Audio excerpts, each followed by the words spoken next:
जय हिंद दोस्तों। Welcome back to my YouTube channel inspire IAS basis.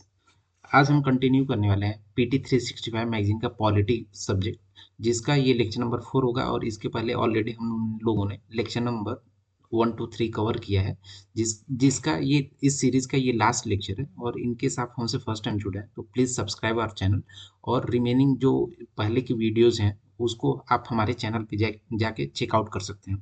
तो हम आज पॉलिटी एंड गवर्नेंस का जो पीटी 365 है उसको डिस्कस करेंगे। तो लेक्चर स्टार्ट करने के पहले हमारे पास बहुत सारे मैसेजेस आ रहे थे कि फर्स्ट था कि पीटी 365 क्या है। तो पहला इसका आंसर ये है कि सपोज जो पिछले 1 ईयर का जो करंट अफेयर्स का कंपाइलेशन होता है, तो पॉलिटी से रिलेटेड जो भी इवेंट्स पिछले लास्ट 1 ईयर में हुए हैं उसका एक कंपाइलेशन होता है, जो विजन आईएएस पीटी 365 मैगजीन के से रिलीज करता है। तो दूसरा इसमें क्वेश्चन ये था कि सर पीटी 365 इसके लिए हमें परचेज करना पड़ता है या फ्री है। तो विजन आईएएस ने इसको फ्रीली अवेलेबल कर रखा है, फ्री रिसोर्स के तौर पे आप इसको यूज कर सकते हैं। इसके लिए आपको कोई भी पैसे नहीं देना रहता है। और इसके अलावा अगला क्वेश्चन आ रहा था कि सर सपोज हमने मंथली करंट अफेयर कवर किया है सारे महीने का पिछले 1 ईयर का, तो हमें पीटी 365 कवर करना है क्या। तो इसका स्ट्रिक्टली जो आंसर है कि नो, आपको सपोज आपने सारे महीने का कवर किया है तो स्पेशली आपको पीटी 365 करने की ज़रूरत नहीं है। बट क्या होता है कि जब मंथली मैगजीन पढ़ते हैं तो उसमें प्री और मेंस दोनों का जो पॉइंट्स होता है उसमें मेंशन रहता है, जो जिसमें कि आपको क्या पढ़ना है, क्या पढ़ना है और क्या छोड़ना है, ये सपोज आपको आइडिया नहीं होता है। तो इसके लिए पीटी 365 मैगजीन विजन आईएएस द्वारा लाया जाता है, उनकी स्पेशलाइज्ड जो टीम होती है उनके द्वारा, जिससे सिर्फ इसमें जो पीटी में मीन्स प्रीलिम्स एग्जामिनेशन में जो इम्पोर्टेंट है सिर्फ वही फैक्ट्स और डेटा को रखा जाता है। और इसके अलावा एक और क्वेश्चन आ रहा था कि सर पीटी 365 का कौन कौन सा जो मैगजीन है तो उसको कवर करना पड़ेगा। तो हमने इसके लिए ऑलरेडी डिस्कस किया था लेक्चर नंबर 1 में कि इन्वायरमेंट का जो मैगजीन होता है, देन इकोनॉमी हो गया, इंटरनेशनल रिलेशन हो गया, एंड साइंस एंड टेक, ये जो 4 मैगजीन होते हैं पीटी 365 ये काफ़ी इंपॉर्टेंट होते हैं और इससे यूजुअली यूपीएससी में क्वेश्चन फ्रेम होता ही होता है। तो ये जितने भी डाउट्स हैं इसको हमने क्लियर कर दिया है। तो आइए हम अपने टॉपिक पे मूव ऑन करते हैं। तो आज हम अपने जो लेक्चर है इसमें क्या क्या कवर करने वाले हैं। तो हमने यहाँ पे जो पेज है, पेज 38 तक ऑलरेडी कवर कर लिया था। तो आज हम जो स्टार्ट करेंगे टॉपिक, वो स्टार्ट करेंगे कि पिछले 1 साल में जो पार्लियामेंट ने जो बिल्स लाए थे उससे रिलेटेड, जैसे भारतीय न्याय संहिता हो गया, भारतीय नागरिक सुरक्षा संहिता हो गया, भारतीय साक्ष्य अधिनियम हो गया। तो ये सारे बिल जो पिछले 1 ईयर में आए थे, इसके साथ साथ डिजिटल डेटा प्रोटेक्शन एक्ट हो गया। फिर नीट का जो एग्जाम हुआ था वहाँ पे उसमें पेपर लीक के जो बहुत सारे ये आ रहे थे, इश्यूज आ रहे थे, उससे रिलेटेड जो गवर्नमेंट ने public examination prevention of unfair means rule निकाला था। इसके अलावा telecommunication act 23, consumer protection right and post office act. तो ये सारे पिछले 1 ईयर में कुछ एक्ट्स थे। और इसके अलावा जो कुछ हमारा कॉन्स्टिट्यूशनल स्टेचुअरी या फिर जो एग्जीक्यूटिव बॉडी है उससे रिलेटेड जो न्यूज़ थे, जैसे हमारा एनएचआरसी है, इसका कॉन्स्टिट्यूशनल क्या प्रोविजन है, सीबीआई हो गया। फिर एनसीबीसी जो हमारा national commission for backward classes है, इसका कॉन्स्टिट्यूशनल प्रोविजन क्या है। जैसा कि आप जानते होंगे स्टेट पीसीएस और यूपीएससी में क्वेश्चन पूछा जाता है। ये अभी रिसेंटली ये यूपी पीएससी में ही ये क्वेश्चन आया था कि ये कौन से आर्टिकल में है जो अपना बैकवर्ड क्लासेस का नेशनल कमीशन है। देन यूपीएससी का क्या स्टेटस है, ऐसे नीति आयोग हो गया, लॉ कमीशन हो गया, क्योंकि रिसेंटली लॉ कमीशन बना था जिसका फॉर्मेशन प्रेसिडेंट ने किया था। तो इसके बारे में ये सारा पिछले लास्ट जो 1 ईयर के करेंट अफेयर्स का पार्ट था। जैसे आरटीआई एक्ट हो गया, आधार से रिलेटेड चेंजेस था। फिर मिशन कर्मयोगी क्या है, जन योजना अभियान क्या है, और कंटेनमेंट बोर्ड क्या होता है, इसके बारे में देखेंगे और इसका कॉन्स्टिट्यूशनल प्रोविजन भी देखेंगे। तो आइए हम मूव करते हैं अपने टॉपिक पे। तो हमारे पढ़ाने से रिलेटेड आपको कुछ भी डाउट है तो प्लीज़ आप हमें कमेंट बॉक्स में भी आप हमसे क्वेश्चन पूछ सकते हैं, या फिर हमारे टेलीग्राम चैनल पे जुड़ के आप डायरेक्टली वहाँ पे हमारे हमको मैसेज कर सकते हैं, जिसका लिंक हमने वीडियो के डिस्क्रिप्शन में दिया है। तो अभी हमारा पहला टॉपिक है कि जो हमारे देश में जो क्रिमिनल लॉज थे, इसको क्या था कि इसको रीनेम किया गया था और इसमें कुछ स्मॉल चेंजेस किए थे, जो कि जो नया कानून था वो 1 जुलाई से 2024 से लागू हो गया था। तो पहला हमारा कानून था कि जो भारतीय न्याय संहिता है, इसके बारे में देखते हैं। तो भारतीय न्याय संहिता जो है, ये किसको रिप्लेस करेगा? तो जो आईपीसी था, इंडियन पीनल कोड, मीन्स जब भी हमारे देश में कोई क्राइम होता था तो उसमें किसको कितनी सजा मिलनी चाहिए, इसका जो डिस्क्रिप्शन था आईपीसी में मेंशन हुआ था कि कौन से सजा, कौन से जो अपराध के लिए कितनी सजा मिलनी चाहिए और उसका क्या डिटेल होने चाहिए, ये सारा उसमें मेंशन था। तो ये कब लेकर आया गया था? तो ये लाया गया था 1860 में। तो 1860 में लेकर आया गया था। तो इसका हम एक बैकग्राउंड देख लेते हैं क्या है। तो पहले क्या था, इसका जो ड्राफ्टिंग किया गया था 1837 में किया गया था बाय थॉमस बेबिंगटन के द्वारा। और इसमें क्या था कि जो हमारा जो भारतीय न्याय संहिता है, इसको जिसमें लाया गया है, तो इसमें क्या क्या कुछ चेंजेस हैं। तो अभी जानते होंगे कि जो कम्युनिटी सर्विस है, जिन्होंने मंथली करंट अफेयर्स कवर किया, उसमें ये काफ़ी मेंशन था, या फिर करंट अफेयर्स में, कि कम्युनिटी सर्विस बेसिकली क्या होता है कि आप छोटा मोटा कोई अपराध करते हैं तो क्या होता है कि आपको, पहले क्या था कि 3 महीने 6 महीने ऐसा जेल होना चाहिए, पहले होता था।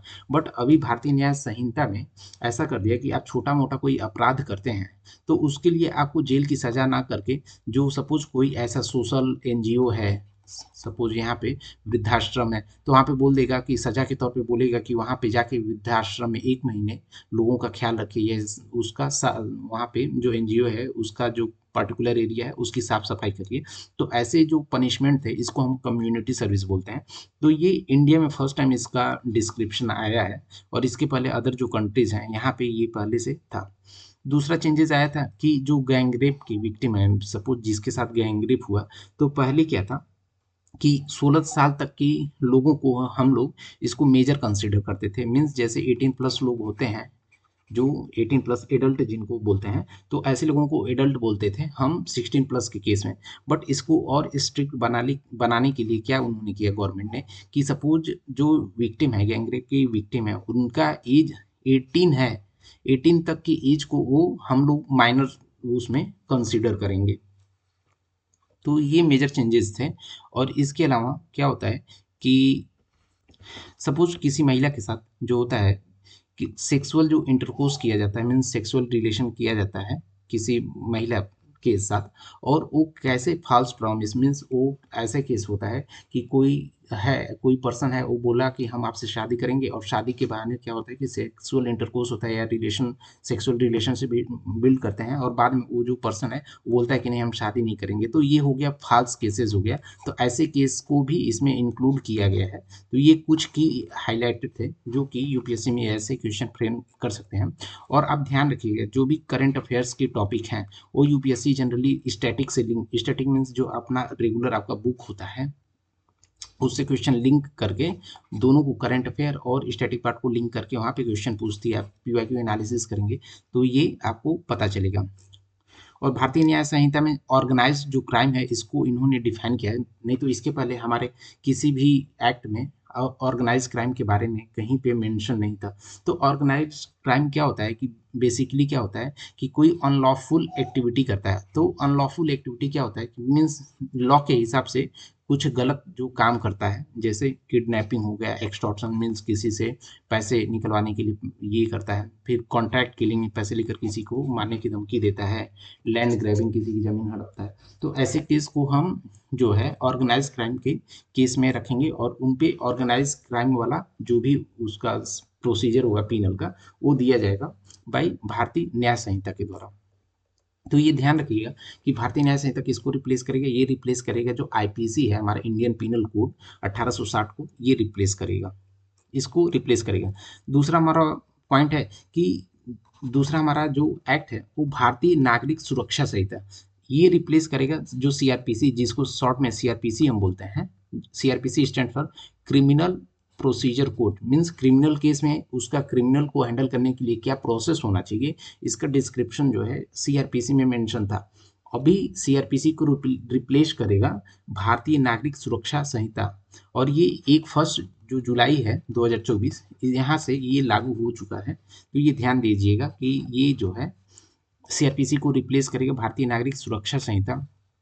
और इसमें भी देखेंगे कि कुछ यहाँ पे केसेस भी लाए हैं, कि कुछ सिनेरियो लाए हैं कि सपोज कोई अंडर ट्रायल है, अंडर ट्रायल मीन्स किसी को अभी तक सजा नहीं मिली है और जिस अपराध में वो जेल में है उसका सपोज मैक्सिमम पीरियड जो है, एक एग्जांपल से हम बताते हैं। फॉर एग्जांपल अभी पर्सन ए है, इन्होंने कोई क्राइम किया और उस क्राइम के लिए सपोज सजा है 3 मंथ्स का जेल है, 3 मंथ्स का जेल है।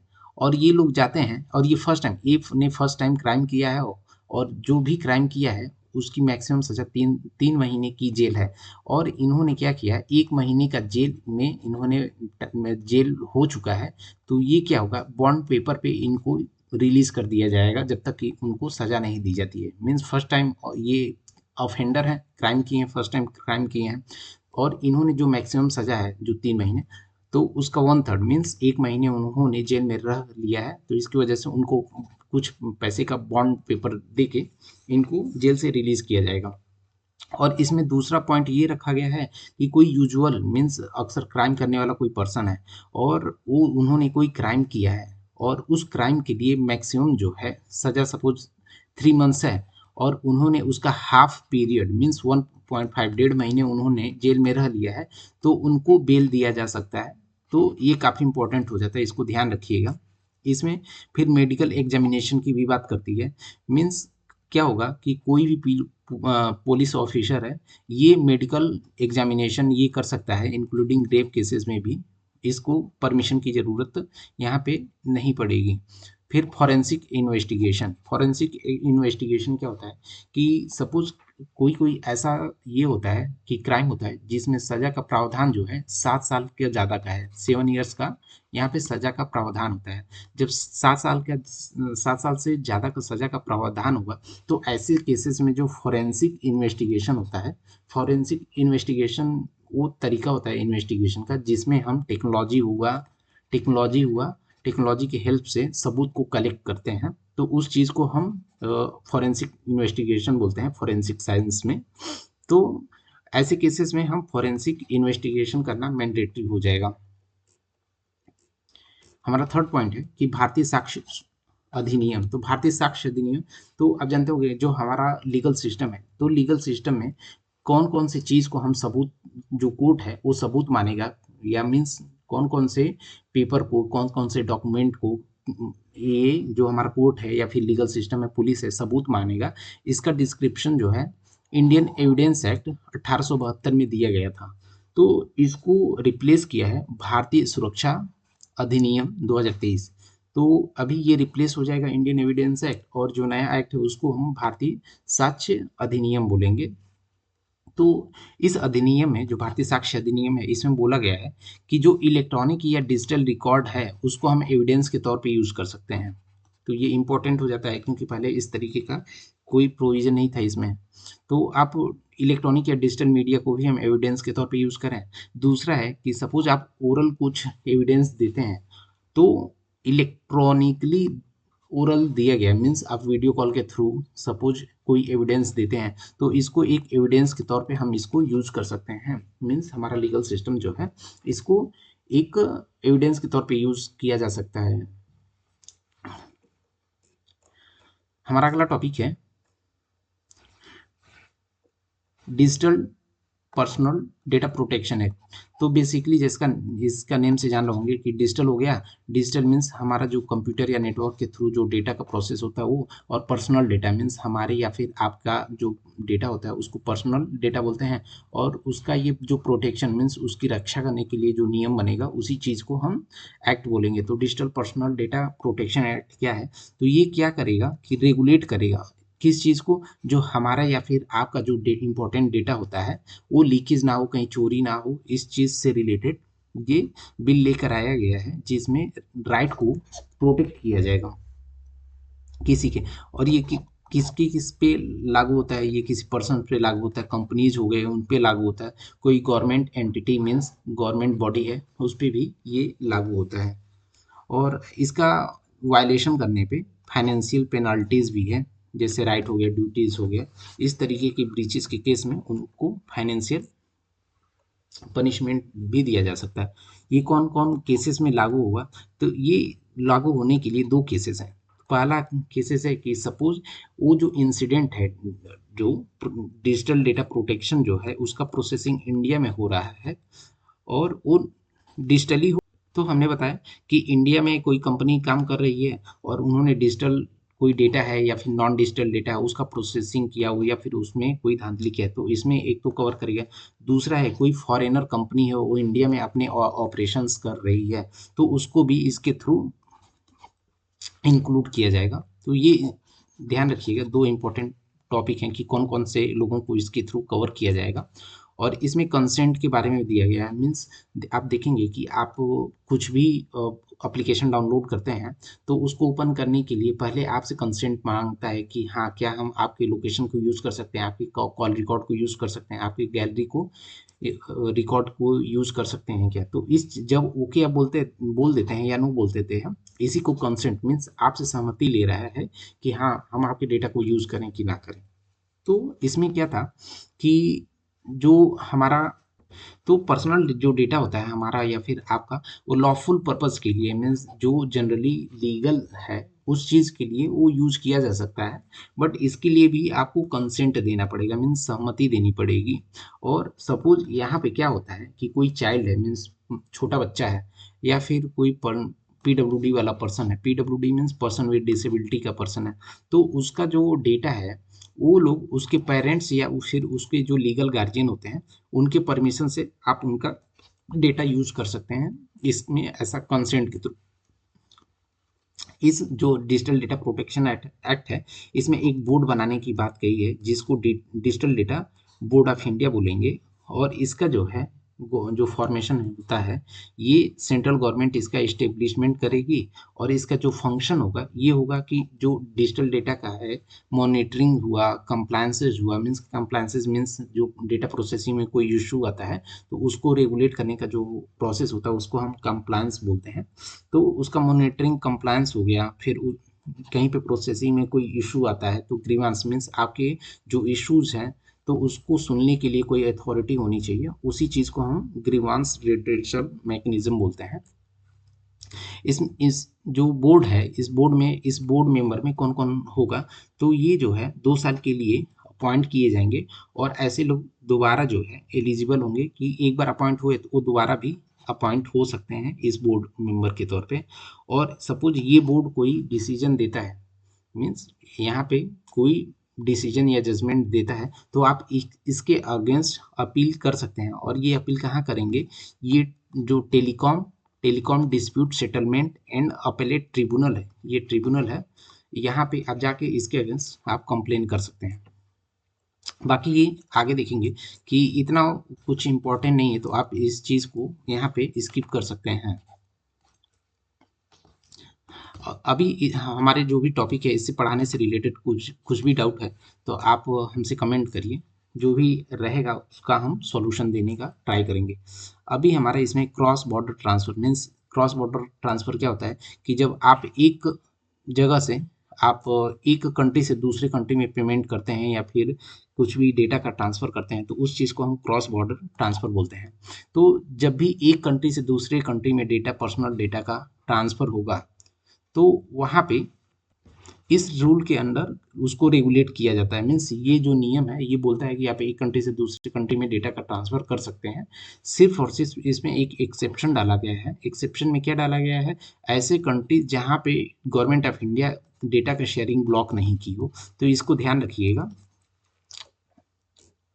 बाकी हमने बताया कि जो ये हमारा public examination prevention of unfair means है, इसमें एक सेंट्रल गवर्नमेंट रूल लेकर आई थी। और ये रूल लाने का मेन पर्पस क्या था कि जो हमारा नीट एग्जाम हुआ था इसमें इरेगुलरिटीज़ थी पेपर लीक को लेकर, तो उसको रोकने के लिए यहाँ पे जो सुप्रीम कोर्ट ने बोला था कि गाइडलाइन इस ऐसा कुछ लेकर आओ, तो सेंट्रल गवर्नमेंट इस चीज़ को गाइडलाइन लेकर आई है।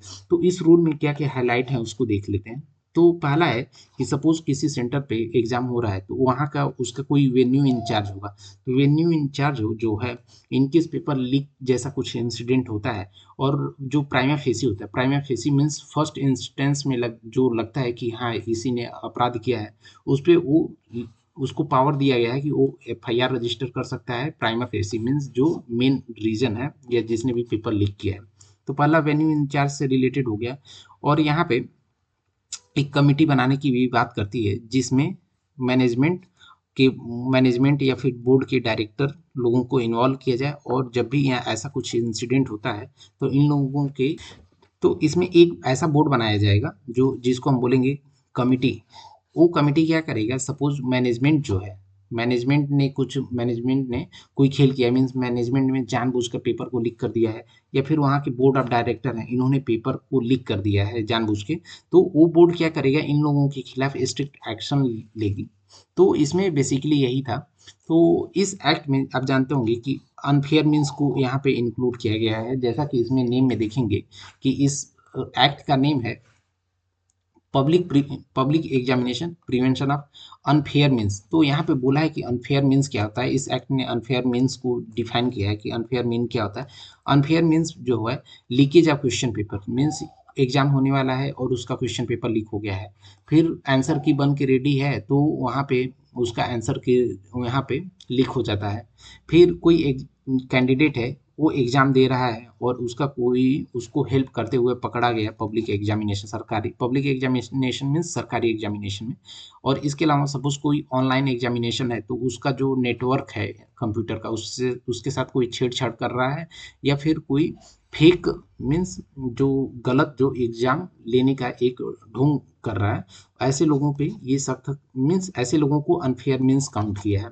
तो ये जो पब्लिक एग्जामिनेशन है, पब्लिक एग्जामिनेशन, ये कौन कौन इसको इसको इंक्लूड किया है, तो यूपीएससी जितने एग्जाम कराती है वो पब्लिक एग्जामिनेशन है।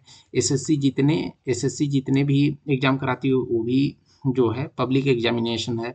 रेलवे जो है जितने एग्जाम कराती है ये भी यहाँ पे पब्लिक एग्जामिनेशन है। जो आईबीपीएस है, आईबीपीएस जितने एग्जाम कराती है ये भी जो है यहाँ पे पब्लिक एग्जामिनेशन है। फिर एनटीए जो भी एग्जाम कराती है, जैसे एनटीए का हो गया, नीट हो गया। फिर नीट के अलावा देखेंगे कि हमारा जो जेई हो गया, ज्वाइंट एंट्रेंस एग्जाम, जो कि ये आईआईटी के लिए बना रहता है।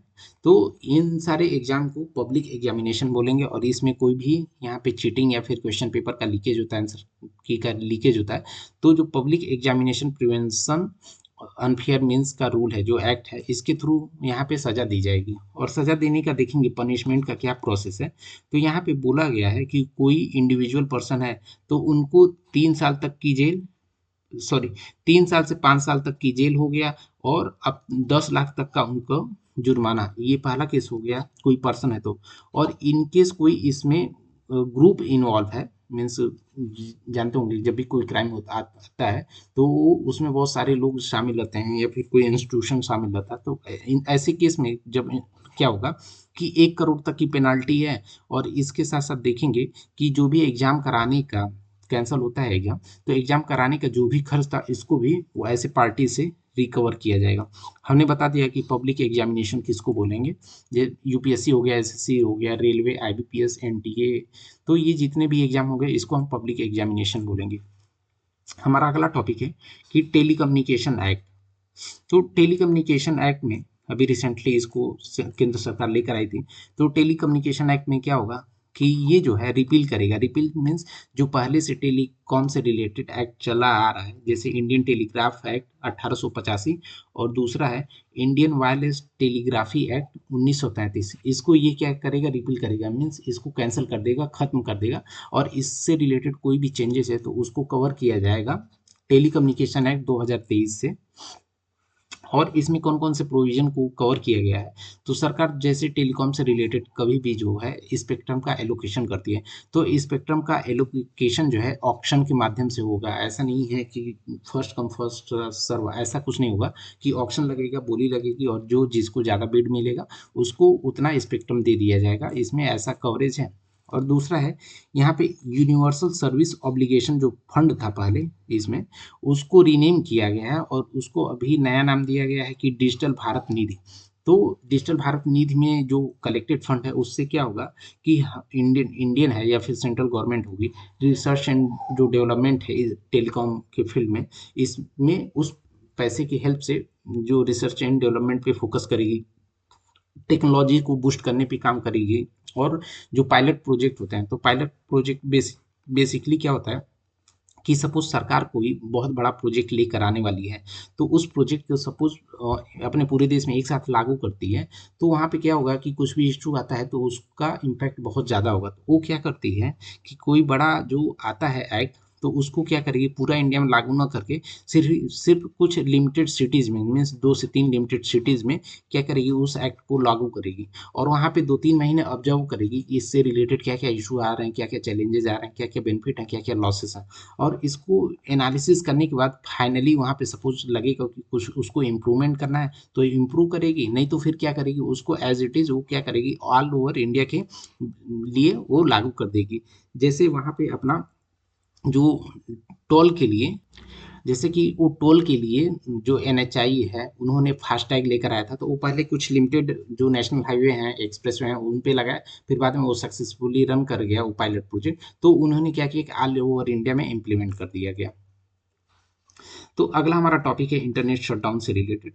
तो इतना ये इंपॉर्टेंट नहीं, बस इसको जस्ट एक गो थ्रू कर लेते हैं। तो रिसेंटली एक हमारा सेंटर है, मीन्स एक कंपनी है जिसको हम सॉफ्टवेयर फ्रीडम लॉ सेंटर बोलते हैं, एक रिसर्च सेंटर है। तो इन्होंने बताया कि इंडिया में जो 2024 में टोटल 60 इंटरनेट शटडाउन्स हुए थे, जो कि हम पिछले कुछ सालों में काफ़ी कम था। नहीं तो फिर अक्सर यूजुअली इंडिया में कुछ ना कुछ क्षेत्रों में जानते होंगे कि इंटरनेट शटडाउन मीन्स इंटरनेट को बंद कर दिया जाता है। तो इंटरनेट को हमने बताया कि इंटरनेट जो है किसी एरिया में बंद कर देना है, इसी को इंटरनेट शटडाउन बोलते हैं। जैसे जो intentional disruption of internet means जानबूझकर जो इंटरनेट है इसको बंद कर दिया जाए फॉर स्पेसिफिक पॉपुलेशन या फिर स्पेसिफिक लोकेशन, तो इस चीज़ को हम इंटरनेट शटडाउन बोलते हैं। तो इसके क्या क्या रीजन होते हैं, सपोज यहाँ पे कोई नेशनल सिक्योरिटी है, तो जैसे अभी यूपी में सपोज यहाँ पे जो संभल वाले केस में वहाँ पे दंगा हुआ, तो वहाँ पे नेशनल जो है सिक्योरिटी वाला इशू था। या फिर जम्मू कश्मीर हो गया, वहाँ पे भी नेट बंद कर दिया जाता था क्योंकि वहाँ नेशनल सिक्योरिटी इशू था। फिर सोशल अनरेस्ट मीन्स समाज में जो हमारा सोशल ये है ताने बाने हैं, उस पर कोई डिसरप्शन ना, इसके लिए भी लगा सकती है। कहीं पे चीटिंग को रोकने के लिए लगा सकती है, या फिर पब्लिक ऑर्डर को मेंटेन करने के लिए इंटरनेट का शटडाउन कर सकती है हमारी सेंट्रल गवर्नमेंट। तो सेंट्रल जो इंटरनेट शटडाउन है इससे रिलेटेड क्या क्या प्रोविजन है, तो करेंटली जो है जो सस्पेंशन है टेलीकॉम सर्विस प्रोवाइडर का, ये इसको कवर किया जाता है टेलीग्राफ एक्ट 1885 के द्वारा। और एक बार इंटरनेट शटडाउन होता है तो वो 15 दिन के लिए ही होता है। मीन्स जो टेलीग्राफ एक्ट है, टेलीग्राफ एक्ट में ऐसा मेंशन है कि एक बार इंटरनेट शटडाउन होता है तो वो 15 दिन के लिए ही एक बार में है, बाद में उसको वापस बढ़ाया जा सकता है। तो इसको ध्यान रखिए, काफ़ी इंपॉर्टेंट है। हमारा अगला जो पॉइंट है ये है consumer protection act. Consumer protection act basically जो बायर्स होते हैं, जो कहीं से ऑनलाइन या फिर ऑफलाइन कोई सामान परचेज करते हैं, तो वो जो परचेज करने वाला पर्सन है उसको कंज्यूमर बोला जाता है। तो इससे रिलेटेड एक एक्ट आया था, तो इन्होंने बताया था, इस एक्ट के थ्रू बताया था कि जो है कि जो हमारा पहले से चला आ रहा जो कंज्यूमर प्रोटेक्शन एक्ट है 1986 वाला, उसको रिप्लेस किया गया है जो हमारा कंज्यूमर प्रोटेक्शन एक्ट 2019 है, इसके द्वारा। मीन्स 1986 वाला जो एक्ट है उसको रिप्लेस किया गया है 2019 के कंज्यूमर प्रोटेक्शन एक्ट को, ये ध्यान दीजिएगा। और इसके साथ साथ जो कंज्यूमर है इसको इन्होंने डिफाइन किया गया है कि कंज्यूमर आप सपोज बाई करते हैं या फिर बाई करते हैं कोई गुड्स या सर्विस, मीन्स या तो किसी से आप सर्विस ले रहे हैं, सर्विस लेने के लिए मीन्स आप देखेंगे कि कहीं पे आप लेते हैं कि आप हमारे हमको एक सब्सक्रिप्शन के तौर पे 1,000 रुपये दीजिए, हम 1 साल तक आपको जो है आपके एसी का और जो टीवी का है, एसी टीवी एंड जो रेफ्रिजरेटर है उसका हम जो सर्विस है, कोई इशू आएगा तो उसको हम उसमें इंक्लूड करके आप फ्री में करेंगे, कोई एक्स्ट्रा चार्ज नहीं लेंगे। फिर बाद में 1,000 रुपये देने के बाद जानते हैं कि जब आपको ज़रूरत पड़ी तो वो उसने मना कर दिया कि नहीं हम ऐसा नहीं देंगे, तो ऐसे को जिन्होंने 1,000 दे के परचेज किया वो कंज्यूमर हो गया। और वहाँ पे उन्होंने गुड्स तो नहीं लिया, कोई सामान नहीं मिला, बट उन्होंने सर्विस लिया है। तो इसके लिए भी इसके थ्रू आप इसमें जा सकते हैं और उसका कंप्लेन कर सकते हैं। और ये जो परचेज है या तो आप ऑफलाइन किए हैं तो भी कवर है, और आप इलेक्ट्रॉनिक मीडियम से कवर किए हैं, मीन्स इलेक्ट्रॉनिक ऑनलाइन के अलावा इलेक्ट्रॉनिक के किसी भी मीडियम से, तो इसको भी कवर किया जाएगा। जो कि पहले जो कंज्यूमर प्रोटेक्शन एक्ट 1986 वाला था उसमें इस चीज़ को कवर नहीं किया गया था। और इसमें एक एडवाइजरी काउंसिल बनाने की बात कही गई है, जो कि समय समय पे एडवाइजरी देगा कि हम कंज्यूमर प्रोटेक्शन के लिए और क्या क्या बेटरमेंट के लिए क्या कर सकते हैं। तो इसके जो एक चेयरमैन होंगे वो जो होंगे कि जो यहाँ के डिपार्टमेंट ऑफ कंज्यूमर अफेयर्स के जो मिनिस्टर होंगे वो चेयरपर्सन होंगे इसके एडवाइजरी काउंसिल के। हमारा अगला पॉइंट है कि जो CCPA means central consumer protection authority, तो इसमें कौन कौन पर्सन होते हैं इसको देख लेंगे। तो एक चीफ कमिश्नर होते हैं और इसके अलावा कुछ अदर कमिश्नर भी होते हैं, जैसे हमारा इलेक्शन कमीशन ऑफ इंडिया है जिसमें चीफ इलेक्शन कमिश्नर होते हैं और इसके अलावा अदर कमिश्नर भी होते हैं, जिन दोनों लोगों को इक्वेलेंट पावर होता है। तो ऐसे ही एक इसमें चीफ कमिश्नर होंगे और इसके अलावा अदर कमिश्नर भी होंगे जो कि सेंट्रल गवर्नमेंट के द्वारा यहाँ पे उनको इसमें अपॉइंट किया जाएगा। और इसके लिए इन्होंने क्या किया है कि एक इन्वेस्टिगेटिंग विंग भी बनाया है। जो सीसीपीए है इन्होंने एक इन्वेस्टिगेटिंग विंग बनाया है, जिससे सपोज कुछ इंसिडेंट होता है तो इन्वेस्टिगेशन करने का जो रिस्पॉन्सिबिलिटी रहेगा इस विंग का रहेगा। और इसमें एक जो है डिस्प्यूट रिड्रेसल मैकेनिज्म है, मीन्स आप कोई सामान परचेज किए, आपको विद इन टाइम फ्रेम में आपको कोई भी उसका रिजोल्यूशन नहीं मिला, तो आप अपने डिस्प्यूट जो है अपने हायर लेवल पे इसको रेज कर सकते हैं। तो ये पॉइंट हो गया। और कोई गलत यहाँ पे प्रचार प्रसार करता है, मीन्स कोई प्रोडक्ट है और उसका जो टीवी पे या न्यूज़पेपर पे या फिर सोशल मीडिया पे कुछ गलत प्रचार किया जाता है, मीन्स गलत सामान को सही बोल के वहाँ पे कुछ प्रचार प्रसार किया जाता है, तो ऐसे प्रचार को हम मिसलीडिंग एडवर्टीजमेंट बोलते हैं। और इस मिसलीडिंग एडवर्टीजमेंट के कारण इनको 10 लाख रुपए तक की फाइन या फिर 2 साल तक का जेल हो सकता है। और जो है सपोज ये ऐसा बार बार करते हैं, मीन्स एक बार में पहली बार किए तो इन्होंने 10 लाख फाइन या फिर 2 साल तक का जेल हो गया, फिर बाद में वापस इन्होंने गलत कुछ प्रचार किया है तो उसको क्या करेगा कि इसकी अथॉरिटी के थ्रू उनको 50 लाख रुपए तक का फाइन और 5 साल तक का जेल हो सकता है। तो कंज्यूमर के कौन कौन से राइट होते हैं इसको देख लेते हैं। कि पहला है कंज्यूमर की सेफ्टी, मीन्स सपोज ऐसा कोई वो प्रोडक्ट खरीद रहा है तो उसकी सेफ्टी होनी चाहिए। ऐसा ना वो प्रोडक्ट मार्केट से कुछ पैक्ड आइटम खरीदे और उसमें कुछ भी ऐसे केमिकल निकल जाए और जिससे वो खा के बीमार हो जाए या फिर उसका तबीयत खराब हो जाए, तो उसकी सेफ्टी इंपॉर्टेंट है। और सपोज जो कंज्यूमर है वो कोई चीज़ जानना चाह रहा है तो उसको वहाँ पे राइट है, उसका राइट टू बी इन्फॉर्म, उसको जानने का हक है उस चीज़ को। उसके पास कोई प्रोडक्ट है चूज करने का ऑप्शन होना चाहिए। ऐसा नहीं है कि मार्केट में मोनोपोली होनी चाहिए कि सपोज ये एक ही प्रोडक्ट है इसी में से आप ले जाओ, यूज करना है करो, नहीं करना है नहीं करो। इस चीज़ को हम राइट टू चूज मीन्स उसके पास ऑप्शन अवेलेबल होनी चाहिए। और उसका कोई इशू है तो उसके इशू को सुना जाना चाहिए। और इसके बाद भी इशू सपोज उसने लेवल 1 पे रेज किया, रेज तो कर दिया बट वहाँ पे उसको प्रॉपर सोल्यूशन नहीं मिला टाइम बाउंड मैनर में, तो वो क्या करेगा कि एक जो उनका एक रिड्रेसल सिस्टम होना चाहिए जिसको एडीआर बोलते हैं, कि अल्टरनेट डिस्प्यूट रिजोल्यूशन सिस्टम, यहाँ पे जाके अपने इशू को रेज कर सके जिससे कि उसका यहाँ पे लेवल 2 पे यहाँ पे सुनवाई हो सके। और वहाँ पे टाइम टू टाइम बेसिस पे जो कंज्यूमर्स होते हैं इनको अवेयर किया जाए कि क्या सही है क्या गलत है, कंज्यूमर का राइट क्या है नहीं है। तो इस चीज़ का यहाँ पे ध्यान देना चाहिए।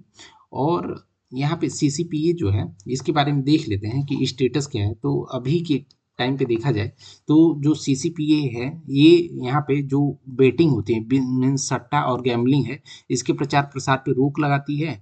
क्यों? और ये जो है स्टेट सब्जेक्ट है, ये ध्यान दीजिएगा, ये काफ़ी इंपॉर्टेंट है। जो गैम्बलिंग है एंड बेटिंग है ये स्टेट सब्जेक्ट है और स्टेट सब्जेक्ट का जो मेंशन है 7th जो हमारा शेड्यूल है 7वीं अनुसूची उसमें किया गया है। तो इससे रिलेटेड जो भी हमने आज के टॉपिक कवर किए हैं इससे रिलेटेड आपको कुछ भी डाउट है तो प्लीज़ कमेंट करके बताइए। हमारा वीडियो अच्छा लगे तो प्लीज़ लाइक करें और चैनल को सब्सक्राइब करें, अपने दोस्तों के साथ शेयर करें।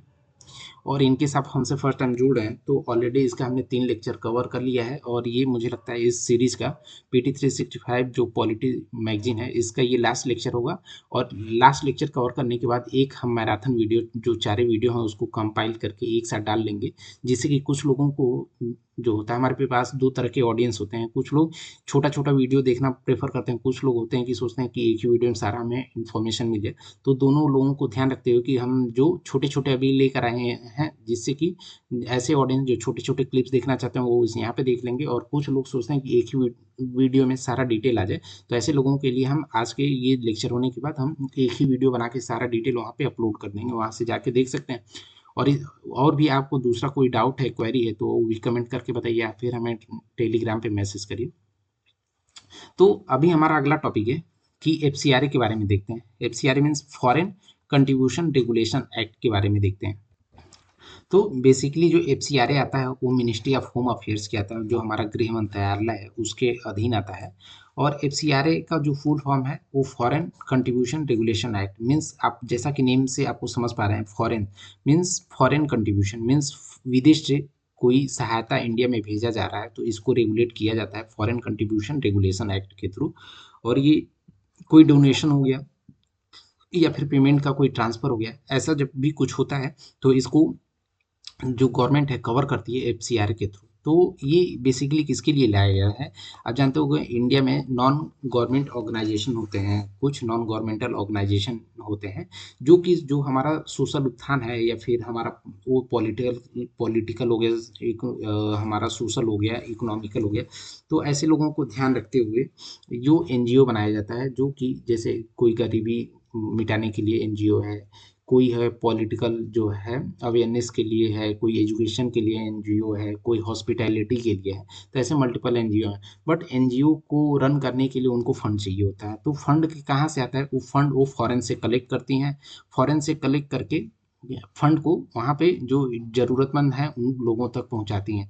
तो कभी कभी क्या होता है कि उस फंड को जो पैसा है वो सही तरीके से आ रहा है, ऐसा तो नहीं है कुछ वहाँ से फॉरेन कंट्री से आप फंड ले रहे हो। सपोज यहाँ पे कोई एनजीओ इंडिया में है, वो पाकिस्तान से फंड ले रही है और यहाँ पे टेररिज्म को बढ़ाने का काम कर रही है वो फंड। तो ऐसी चीज़ों को मॉनिटर करने के लिए क्या करती है सरकार, यहाँ पे इनको मॉनिटर करती है कि कौन फंड दिया है और ये जो एनजीओ कहाँ पे खर्च कर रही है, इसका लेखा जोखा रखने का काम जो है मिनिस्ट्री ऑफ होम अफेयर्स करती है। तो और इसको कहाँ से कवर किया जाता है? एफसीआरए जो है फॉरेन कंट्रीब्यूशन रेगुलेशन एक्ट है, यहाँ से किया जाता है। ये क्या होता है? ये डोनेशन और जो पेमेंट का ट्रांसफर होता है इसको कवर करती है। हमने बताया ये मिनिस्ट्री ऑफ होम अफेयर्स की आती है। और इसमें जो है छानबीन के लिए जो इंटेलिजेंस ब्यूरो आईबी है, इंडिया का इंटेलिजेंस ब्यूरो, ये जो है ये भी इसमें इन्वॉल्व होती है। और ये जो है समय समय पर इसको कोई ऐसा केस है तो ये यहाँ पे जाके इन्वेस्टिगेशन कर सकती है। तो क्या होता है कि सपोज फॉरेन कंट्री से फंड लेने के लिए जो है हमें पहले तो परमिशन चाहिए होती है। और परमिशन कहाँ से मिलती है? वो जो एफसीआरए के थ्रू गवर्नमेंट से हमें परमिशन लेनी पड़ती है किसी भी एनजीओ को। और एफसीआरए जो फंड सपोज लेना है तो ऐसा नहीं है वो किसी भी खाते में एनजीओ पैसे मंगा सकती है। तो वो फंड फॉरेन से लेने के लिए उनको एफसीआरए टाइप का एक खाता खुलाना पड़ता है। और ये जो एफसीआरए खाता है ये कहाँ पे खुलता है? State bank of India Delhi के न्यू दिल्ली के ब्रांच पे यहाँ पे खुला जाता है। ये काफ़ी इंपॉर्टेंट टॉपिक है, ये ध्यान रखिएगा, ये बहुत ही इंपॉर्टेंट टॉपिक है। यूपीएससी में ऐसा क्वेश्चन आता है और ये इसको ट्विस्ट करके क्वेश्चन पूछ भी सकता है।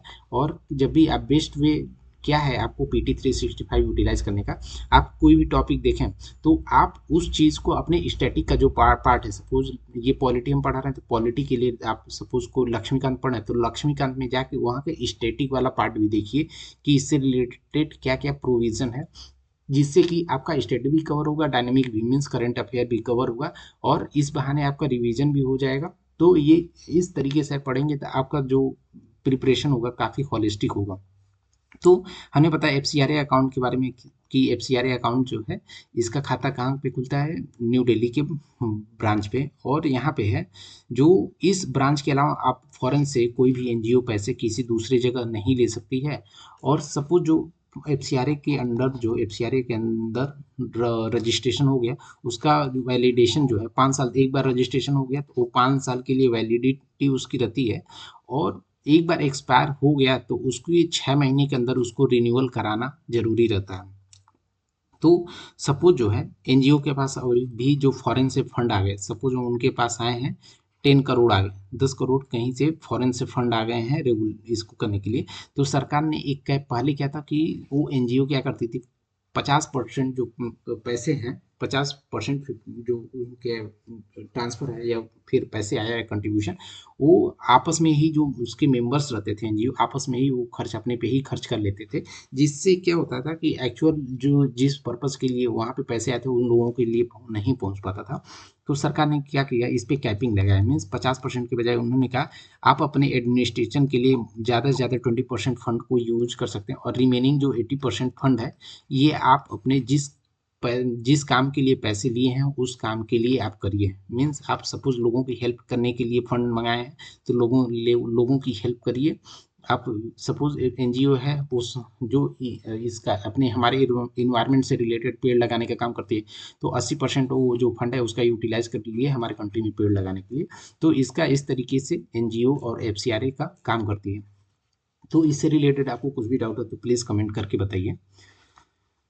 हमारा अगला टॉपिक है कि पोस्ट ऑफिस एक्ट के बारे में। तो पोस्ट ऑफिस एक्ट रिसेंटली क्या था कि पोस्ट ऑफिस एक्ट 2023 आया और इसने क्या किया कि जो पुराना वाला हमारा पोस्ट ऑफिस एक्ट है इसको एबोलिश किया, मीन्स रिपील कर दिया, और इसकी जगह पे अभी कौन सा एक्ट लागू होगा कि पोस्ट ऑफिस एक्ट 2023 लागू होगा। और इस एक्ट में क्या क्या बात बोला है कि एक जो है director general of police service रहेगा, जो कि जो इंडिया पोस्ट है इसके हेड रहेंगे, और ये इस चीज़ को रेगुलेट करने हैं कि कौन सी सर्विस पे कितनी चार्ज होनी चाहिए, जो पोस्टल स्टैंप है उसका सप्लाई और सेल कैसे होना चाहिए, इसको ये कंट्रोल करने का काम डीजीपीएस करेंगे। DGPS stand for director general of postal जो है सर्विस। तो इसको ध्यान रखिएगा। पोस्टल स्टैम्प का भी जो कंट्रोल होगा इनके जो ये हैं डीजीपीएस इनके पास रहेगा, और ये कोई पोस्टर आर्टिकल है मीन्स पोस्ट ऑफिस के माध्यम से कोई एक आर्टिकल दूसरी जगह पे बाई पोस्ट भेजा जा रहा है तो उनके पास ऐसा अथॉरिटी होगा, उनको लगेगा कि हाँ इसमें कुछ दिक्कत हो सकता है, इशू हो सकता है, ये फिर हमारे कंट्री के लिए थ्रेट हो सकता है, तो उसको उनके पास पावर होता है कि वो इंटरसेप्ट करके उस पार्सल या आर्टिकल को चेक कर सकते हैं। इस चीज़ को ध्यान रखिएगा। अभी हमारा अगला जो टॉपिक है वो होगा कि जो हमारा कॉन्स्टिट्यूशनल जो बॉडी होता है मीन्स संवैधानिक बॉडी हो गया, स्टैच्यूटरी बॉडी हो गया, या फिर कोई एग्जीक्यूटिव बॉडी हो गया जो कि पीएम या फिर प्रेसिडेंट के ऑर्डर से क्रिएट किए जाते हैं, ऐसे जो बॉडी हैं उनके बारे में देखेंगे। तो पहला हमारा टॉपिक है एनएचआरसी। तो एनएचआरसी आप जानते होंगे ये एक हमारा कॉन्स्टिट्यूशनल बॉडी है। सॉरी ये हमारा जो एनएचआरसी है एक हमारा ये स्टैच्यूटरी बॉडी है, और स्टैच्यूटरी बॉडी है तो स्टैच्यूटरी बॉडी का बैकिंग कहाँ से मिलता है, इसको बैकिंग मिलता है कि protection of human right act 1993। तो जो हमारा ह्यूमन राइट जो है ह्यूमन राइट एक्ट है वो कब लेकर आया गया था, 1993 में लेकर आया गया था। तो ह्यूमन राइट क्या होता है कि हमारा जो कॉन्स्टिट्यूशन है इसके द्वारा हमें गारंटी दिया जाता है कि आपका जो भी इंसान होता है उसके कुछ ह्यूमन राइट्स होते हैं और उसका वायलेशन नहीं होना चाहिए, हमारे कॉन्स्टिट्यूशन के द्वारा भी प्रोवाइड किया जाता है। और जो ये है ये कोर्ट में इन्फोर्सिएबल होता है, मीन्स अब ऐसे इस केस में अब जो आपके ह्यूमन राइट है इसके वायलेशन होने पे आप कोर्ट में भी अप्रोच कर सकते हैं, वहाँ पे जाके अपने रजिस्ट्रेशन कर सकते हैं। तो जो एनएचआरसी है नेशनल ह्यूमन राइट कमीशन है, तो इसके अपॉइंटमेंट के बारे में देख लेते हैं। तो इसका अपॉइंटमेंट कौन करता है, इसके अपॉइंटमेंट हमारे करते हैं राष्ट्रपति जी। जैसे कि अभी के टाइम पे हम बात करें तो हमारे जो द्रौपदी मुर्मू जी हैं, ये हमारे जो इस चीज़ का कमीशन से रिलेटेड कोई भी चेंजेस होता है या फिर अपॉइंटमेंट होगा तो हम राष्ट्रपति जी करेंगे। और ये किसकी रिकमेंडेशन पे करते हैं, तो इनको रिकमेंडेशन के लिए जो हमारा प्राइम मिनिस्टर का एक कमेटी है ये लोग रिकमेंड करते हैं राष्ट्रपति जी को, और राष्ट्रपति जी उस मेंबर को अपॉइंट करते हैं। तो ये कमेटी में कौन कौन मेंबर होता है इसको देखेंगे। तो प्राइम मिनिस्टर जो होता है ये कमेटी के हेड होते हैं, जैसे कि चेयरपर्सन होता है वैसे यहाँ पे कमेटी के हेड होते हैं। फिर उसमें एक तो जो हमारी लोकसभा होता है जो इसको हाउस ऑफ कॉमन्स बोलते हैं, इसके स्पीकर हो गए। फिर मिनिस्ट्री ऑफ होम अफेयर्स के जो मिनिस्ट्री हैं, जैसे अभी के केस में Amit Shah ji. Then leader of opposition जैसे राहुल गांधी जी, ये हो गए। और इसके अलावा जो डिप्टी चेयरमैन होते हैं राज्यसभा के जो ये हो गए। तो इन लोगों को इंक्लूड करके वो अपॉइंटमेंट कमेटी बनाई जाती है, और उस वो अपॉइंटमेंट कमेटी क्या करती है, प्रेसिडेंट को रिकमेंड करती है, और वो प्रेसिडेंट जो है अपॉइंट करते हैं उस पर्सन को एज अ एनएचआरसी मेंबर के तौर पे। तो इनका टेन्योर क्या होता है, टेन्योर देख लेते हैं। इनका टेन्योर जो होता है 3 साल के लिए होता है या फिर 70 ईयर्स। मीन्स वो सपोज 60 एज के एज पे वो अपॉइंट हुए तो वो उनका जो है 2 साल में ही वो इनका टेन्योर एक्सपायर हो जाएगा, क्योंकि वो 2 साल में ही 70 ईयर्स के हो जाएंगे। तो फिर या तो फिर 3 साल, नहीं तो फिर 70, जो भी पहले होगा उस बेस पे वो वहाँ से रिटायर हो जाएंगे। और जो ये रीअपॉइंटमेंट के लिए एलिजिबल होते हैं, तो इसको ध्यान दीजिएगा एक फिर इनका रिमूवल का क्या प्रोसेस है। इनका इनका रिमूवल जो है राष्ट्रपति के द्वारा किया जाता है, और राष्ट्रपति के द्वारा किया जाता है सेम उस बेसिस पे जैसे सुप्रीम कोर्ट के जजेस को वहाँ से हटाया जाता है, सेम उसी बेस पे जो इसके मेंबर्स हैं इनको हटाया जा सकता है। जैसे मिसबिहेवियर और इनकैपेसिटी, मीन्स वो इतने कैपेबल नहीं है काम करने के लिए, या फिर उन्होंने कोई मिसबिहेव किया है, इस बेस पे उनके मेंबर्स को हटाया जा सकता है। और इनको पावर कौन कौन से होते हैं, जो एनएचआरसी होता है ह्यूमन राइट का, इनको तो जो हमारे कोर्ट के पावर होते हैं वो सारे पावर इनको दिया जाता है जो एनएचआरसी होता है। जैसे कोई पर्सन है उसको सम्मन कर सकते हैं, और उस सम्मन का वायलेशन करने पे उनके खिलाफ वो कोर्ट में मीन्स कोई कोई ये पनिशमेंट भी दे सकते हैं। तो एनएचआरसी का हम कंपोजिशन देख लेते हैं। तो एक तो चेयरमैन होते हैं। तो चेयरमैन कौन होता है, जो हमारे सुप्रीम कोर्ट के retired chief justice of India होते हैं, या तो वो हो गए, नहीं तो फिर सुप्रीम कोर्ट का कोई जो जज है वो एज अ चेयरपर्सन होगा। चेयरपर्सन मीन्स जो उस कमिटी उसका एनएचआरसी का हेड होगा उसको चेयरपर्सन बोलेंगे। तो या तो चीफ जस्टिस ऑफ इंडिया होंगे, retired chief justice of India, या फिर सुप्रीम कोर्ट के कोई जज होंगे। और इसके अलावा 5 फुल टाइम मेंबर्स होते हैं। उस 5 फुल टाइम मेंबर में कौन कौन होगा कि रिटायर्ड या सर्विस जो रिटायर्ड या फिर काम करने वाले जो यहाँ पे सुप्रीम कोर्ट के जज हैं वो हो सकते हैं, या फिर जो है जो स्टेट के हाई कोर्ट होते हैं उसके रिटायर्ड या सर्विंग जज हो सकते हैं। फिर इसके अलावा 3 और अदर मेंबर होंगे, जिनको जो है इन 3 मेंबर में एक तो महिला होनी चाहिए, और बाकी जो 2 लोग हैं उनको स्पेसिफिक फील्ड का नॉलेज होना चाहिए या फिर एक्सपीरियंस होना चाहिए। 7 और मेंबर हो सकते हैं, जैसे जो हमारा माइनॉरिटी का कमीशन है इसके मेंबर, बैकवर्ड क्लासेस के मेंबर हो गए, पर्सन विद डिसेबिलिटी हो गया, एससी एसटी, फिर वहाँ पे जो प्रोटेक्शन ऑफ चाइल्ड राइट है, वुमेन है, इन सब के इन सब का भी रिप्रेजेंटेशन होता है वहाँ पे, जैसे कि सारे लोगों का जो जो है वहाँ पे रिप्रेजेंटेशन हो सके और उनके पॉइंट को हाईलाइट किया जा सके। इस टॉपिक से रिलेटेड आपको कुछ भी डाउट है तो प्लीज़ कमेंट करके बताइए। अभी हमारा अगला टॉपिक है CBI. CBI stand for central bureau of investigation. Means central level पे कोई इन्वेस्टिगेशन करता है तो उसका जिम्मेदारी जो होती है वो होती है सीबीआई की। तो रिसेंटली ये हाईलाइट में इसलिए था क्योंकि एक केस आया था जिसको स्टेट ऑफ बंगाल वर्सेस जो अपना यूनियन गवर्नमेंट है, इसको इस केस ये केस बोला गया है। और इस केस में वहाँ ने जो बंगाल गवर्नमेंट है उन्होंने इसमें लगाया कि जो केंद्र सरकार है यूनिलेटरली मीन्स अकेले ही सीबीआई के जो वहाँ पे हेड होते हैं या फिर उनका अपॉइंटमेंट होती है, वो अकेले बिना स्टेट के परमिशन लिए लोगों का अपॉइंटमेंट कर देती है।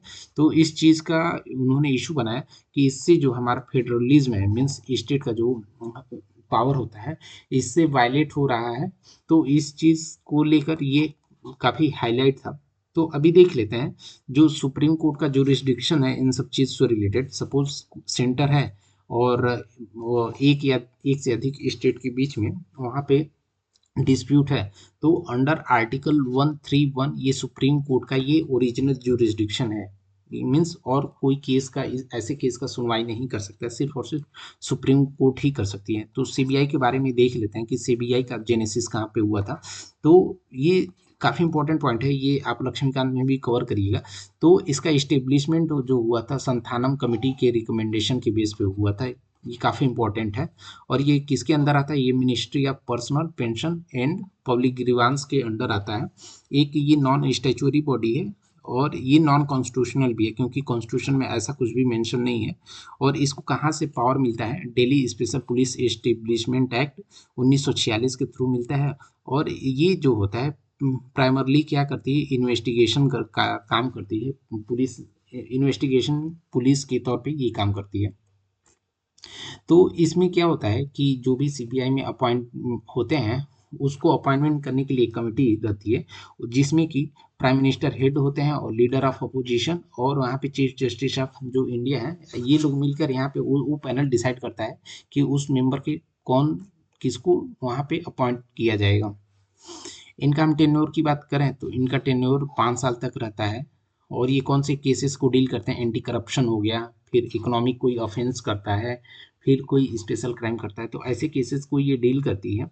और जब भी ये किसी केस को यहाँ पे इन्वेस्टिगेट करने जाती है, तो इन्वेस्टिगेट करने के लिए इनको कंसेंट चाहिए होता है, मीन्स उस रिस्पेक्टिव स्टेट से इनको कंसेंट चाहिए होता है कि हाँ क्या हम आपकी स्टेट में आके इंक्वायरी कर सकते हैं। तो क्या हुआ है कि वो स्टेट इनको या तो फिर जो है परमिशन दे भी सकती है, और वहाँ पे या तो फिर वो डिनाई कर सकती है, ये दोनों पावर है। तो ये एक सीबीआई का जो है ड्रॉबैक भी है, और स्टेट का एक प्लस पॉइंट भी है कि सपोज जो है सीबीआई को वहाँ पे कंसेंट ही नहीं मिला तो उस स्टेट में जाकर इंक्वायरी इन्वेस्टिगेशन नहीं कर सकती है। और एक बार सपोज कोई स्टेट ने यहाँ पे उसको परमिशन दे दिया तो उसको फिर सीबीआई को दोबारा परमिशन लेने की ज़रूरत नहीं पड़ती है, ये भी काफ़ी इंपॉर्टेंट पॉइंट हो जाता है। हमने बताया कि यहाँ पे एवरी केस में उनको परमिशन लेना पड़ता है स्टेट में, सिर्फ एक केस के लिए सपोज जो है गवर्नमेंट ने स्टेट गवर्नमेंट ने उनको परमिशन दिया है तो सिर्फ उस केस से रिलेटेड ही इंक्वायरी कर सकते हैं, दूसरे केस से रिलेटेड इंक्वायरी नहीं कर सकते हैं। तो इससे रिलेटेड जो भी आपका जो स्टैटिक का पार्ट है उसको कवर करिएगा। हमारा अगला टॉपिक है लोकपाल। तो हमारा वीडियो कैसा लग रहा है ये कमेंट करके बताइए। हमारा वीडियो अच्छा लगे तो प्लीज़ सब्सक्राइब आवर चैनल, और अपने दोस्तों के साथ शेयर करिए जो भी इस फील्ड में तैयारी कर रहे हैं, जिससे कि ये उन लोगों के पास भी इसका अपडेट मिलता रहे।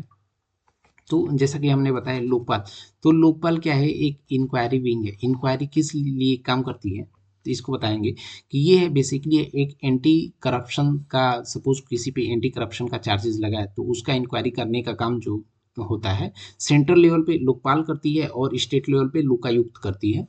तो हमने बताया यहाँ पे देखिए सेंट्रल लेवल पे यहाँ पे जो है लोकपाल है, और स्टेट लेवल पे आप जानते हो लोकायुक्त है, जो कि ये करप्शन के केसेस को डील करती है। और ये किसके रिकमेंडेशन पे लाया गया था, तो जो हमारा फर्स्ट और सेकंड जो ARC mean administrative reform commission था, इसकी रिकमेंडेशन के बेस पे लोकपाल का इंस्टीट्यूशन मीन्स हुआ था, और लोकायुक्त जो है स्टेट लेवल पे करती है, यहाँ पे हमने बताया। और ये सारे स्टेट में इसका प्रोसेस जो है एक जैसा नहीं है, और लोकायुक्त का अपॉइंटमेंट गवर्नर के द्वारा किया जाता है, और इस गवर्नर में को गवर्नर जब भी अपॉइंट करते हैं तो ये क्या करते हैं, जो उस स्टेट के जो हाई कोर्ट है उसके चीफ जस्टिस से कंसल्टेशन करने के पास ही के बाद ही वहाँ पे क्या बोलते हैं लोकायुक्त का अपॉइंटमेंट करती है। और उसके साथ साथ जो वहाँ पे चीफ जस्टिस उस स्टेट हाई कोर्ट के हो गए, और उसके साथ साथ जो वहाँ के स्टेट लेजिस्लेचर के जो लीडर ऑफ अपोजिशन है उनसे भी डिस्कस करने के बाद आप लोकायुक्त का ही अपॉइंटमेंट कर सकते हैं किसी भी गवर्नर के द्वारा। तो अभी हम देखते हैं कि जो लोकपाल होता है उसके बारे में। तो लोकपाल में एक चेयरपर्सन होते हैं जो कि कभी, तो इसमें क्या होगा कि जो हमने बताया कि कंपोजिशन मीन्स जो लोकपाल बनाया जाता है उसमें कौन कौन से होते हैं, तो इसमें एक तो चेयरपर्सन होते हैं। चेयरपर्सन कौन होता है, एक सीबीआई सॉरी जो हमारे सीजीआई हैं उस वो या फिर कोई रिटायर्ड सीजीआई हो वो एज अ उसके मेंबर हो गए, और इनके अलावा 8 और मेंबर होंगे, जिसमें उस 8 में 4 तो जुडिशियल मेंबर होने चाहिए, और बाकी जो रिमेनिंग 4 हैं वो प्रेसिडेंट के द्वारा नॉमिनेटेड होते हैं, मीन्स अपॉइंट किए जाते हैं। और इनका उत्पत्ति जो है मीन्स जेनेसिस जो है जस्टिस पिनकी चंद्र घोष का जो केस हुआ था, सॉरी जो जस्टिस पिनकी चंद्र घोष थे ये इंडिया के पहले लोकपाल थे जो कि 2019 में बने थे। और अभी करंट लोकपाल बोला जाए तो ये जो है जस्टिस एएम खानविलकर जो हैं ये हमारे करंट जस्टिस हैं, इसको ध्यान रखिएगा। मीन्स पहले जो सब इंडिया के पहले लोकपाल कौन थे, पहले लोकपाल थे जस्टिस पिनकी चंद्र घोष जो कि 2019 में बनाए गए थे। और हम अभी हमारा करंट लोकपाल कौन है, तो करंट लोकपाल हैं जस्टिस एएम खानविलकर जो कि हमारे करंट लोकपाल हैं। तो इनका सिलेक्शन करने के लिए एक सिलेक्शन कमेटी होती है, और इनका जो टेन्योर होता है 5 साल के लिए होता है या फिर 70 ईयर्स, मीन्स जो एज और उनका टेन्योर दोनों का क्राइटेरिया रखा गया है कि या तो 5 साल पहले कंप्लीट हो गया तो रिटायर हो जाएंगे, या फिर 70 ईयर की एज हो गया उनका तो भी वो रिटायर हो जाएंगे। और इसमें एक खासियत ये है कि ये दोबारा री अपॉइंटमेंट के लिए एलिजिबल नहीं है, मीन्स एक बार रिटायर हो गया तो वो दोबारा वहाँ पे रीअपॉइंटमेंट नहीं हो सकते हैं, चाहिए उनके जो चेयरपर्सन हो या फिर अदर जो 8 मेंबर्स हैं उनकी बात कर रहा हूँ इसमें। बट एक एक्सेप्शन रखा गया है कि जो उनके मेंबर्स हैं, चेयर जो उनके लोकपाल के चेयरपर्सन हैं, वो तो दोबारा रीअपॉइंटमेंट नहीं हो सकते हैं, बट रिमेनिंग जो 8 मेंबर्स में से देखेंगे कि कोई जो मेंबर है वो वहाँ पे 5 साल तक का अपना टेन्योर नहीं कंप्लीट किया है, तो वो क्या है कि वो रीअपॉइंटमेंट के लिए एलिजिबल है। तो इनके जो लोकपाल का जो सिलेक्शन कमेटी है इसमें कौन कौन रहते हैं, तो एक तो हमारा पहले पीएम रहेंगे, जो प्राइम मिनिस्टर ऑफ इंडिया है ये रहेंगे। दूसरा है कि जो स्पीकर हैं, लोकसभा के स्पीकर हैं ये रहेंगे। तीसरा है कि जो लोकसभा के हमारे लीडर ऑफ अपोजिशन है, जैसे अभी की केस में राहुल गांधी जी। फिर चौथा हो गया कि चीफ जस्टिस ऑफ इंडिया रहेंगे। और वहाँ पे इसके अलावा एक कोई जूरिस्ट मीन्स वो होता है कि जिनको जुडिशरी फील्ड में एक्सपर्ट रहे हैं उनको जूरिस्ट बोलते हैं।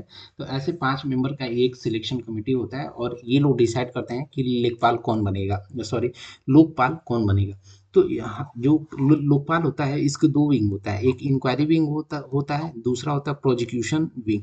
तो इंक्वायरी विंग क्या होता है कि ये प्राइमरी स्टेज पे क्या करते हैं कि इन्वेस्टिगेशन करते हैं, कि सपोज करप्शन का कोई चार्जेस मिला तो ये लोग क्या करेंगे कि वहाँ पे प्राइमरी लेवल पे इन्वेस्टिगेशन करेंगे। और ये जो विंग है ये क्या करेगा, 60 दिन के अंदर अपनी रिपोर्ट जो है ये किसको सबमिट करेगा, लोकपाल को। ये ध्यान दीजिएगा, बहुत टाइम पे केसेस में कि यूपीएससी क्वेश्चन फ्रेम करके बोल सकता है कि जो इंक्वायरी विंग ऑफ लोकपाल का जो रिपोर्ट है is submitted to home, means president को दे सकता है, पीएम दे सकता है।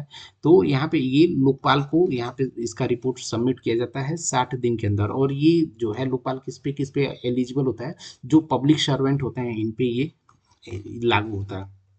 एक प्रोजिक्यूशन होता है, तो ये उतना इम्पोर्टेंट नहीं है, इसको आप अपने स्टैटिक पार्ट में थोड़ा सा एक देख लीजिएगा। बाकी अभी हमारा अगला टॉपिक है कि एनसीबीसी के बारे में। तो एनसीबीसी बेसिकली क्या होता है कि national commission for backward classes. तो ये काफ़ी इंपॉर्टेंट होता है। तो एक इन्फोग्राफिक के माध्यम से एक इसका देख लेते हैं। तो इसका मेन काम जो होता है एनसीबीसी का, national commission for backward classes, तो हमारे कंट्री में जो भी बैकवर्ड क्लासेस या कास्ट हैं उनकी अपलिफ्टमेंट के लिए या उनकी स्टेटस के लिए टाइम टू टाइम बेसिस पे जो रिव्यू करने का काम होती है कि कौन से कास्ट को रखना है, कौन से कास्ट का अपलिफ्टमेंट हो गया है, या फिर कौन से कास्ट अभी काफ़ी वहाँ पे नीचे नीचे हैं उनको ऊपर उठाने की ज़रूरत है। इसका जो रिव्यू करने का काम करती है एनसीबीसी करती है। तो एनसीबीसी क्या है, ये एक कॉन्स्टिट्यूशनल बॉडी है। कॉन्स्टिट्यूशनल बॉडी है तो कॉन्स्टिट्यूशन में कहीं पे इसका मेंशन होगा, तो कॉन्स्टिट्यूशन में इसका मेंशन जो है आर्टिकल 338 बी में है। अभी रिसेंटली यूपी पीसीएस एग्जामिनेशन हुआ था उसमें ये क्वेश्चन पूछा गया था, तो ध्यान दीजिएगा। तो आर्टिकल 338 बी में क्या बोलता है कि जो हमारा जो बैकवर्ड क्लासेस है उससे रिलेटेड कोई भी पॉलिसी या फिर मैटर आ रहा है तो उससे रिलेटेड कोई किसी भी चीज़ का रिव्यू करने का जो प्रोसेस है उसमें आर्टिकल 338 बी में दिया गया है। तो जो एनसीबीसी है, means national commission of backward classes, तो एक कमीशन है।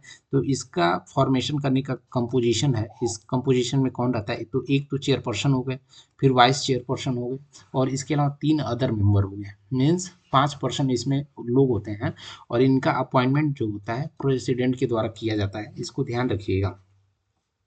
और सर्विस का कंडीशन भी प्रेसिडेंट के द्वारा रखा गया है। और इनको पावर होती है, सारी पावर होती है, और वो पावर होती है बिल्कुल एक सिविल कोर्ट की तरह, मीन्स जो सिविल कोर्ट है जो सज़ा दे सकती है, सेम जो national commission for backward classes है सेम वो सज़ा ये हमारा ये सेम कमीशन भी दे सकती है। तो इनका क्या क्या ड्यूटी होता है इसको देख लेते हैं कि जो हमारा बैकवर्ड क्लासेस होते हैं इनका जो मॉनिटर करना, इनके जो राइट्स हैं इनको, सॉरी राइट तो नहीं बट उनके स्टेटस को मॉनिटर करना, इन्वेस्टिगेट करना, इनसे रिलेटेड कोई इशू है उसको हाईलाइट करना, समय समय पर एडवाइस करना कि उनके उत्थान के लिए क्या क्या किया जा सकता है, और एक एनुअल रिपोर्ट सबमिट करना हमारे राष्ट्रपति जी को कि अभी जो हमारा बैकवर्ड क्लासेस का स्टेटस है उसका करंट स्टेटस क्या है, कितना इम्प्रूवमेंट हुआ है, अभी और क्या करने की ज़रूरत है। तो ये सारा काम जो है एनसीबीसी देखती है। NCBC stands for national commission for backward classes, जिसका मेंशन हमारे कॉन्स्टिट्यूशन के आर्टिकल 338 बी में मेंशन किया गया है।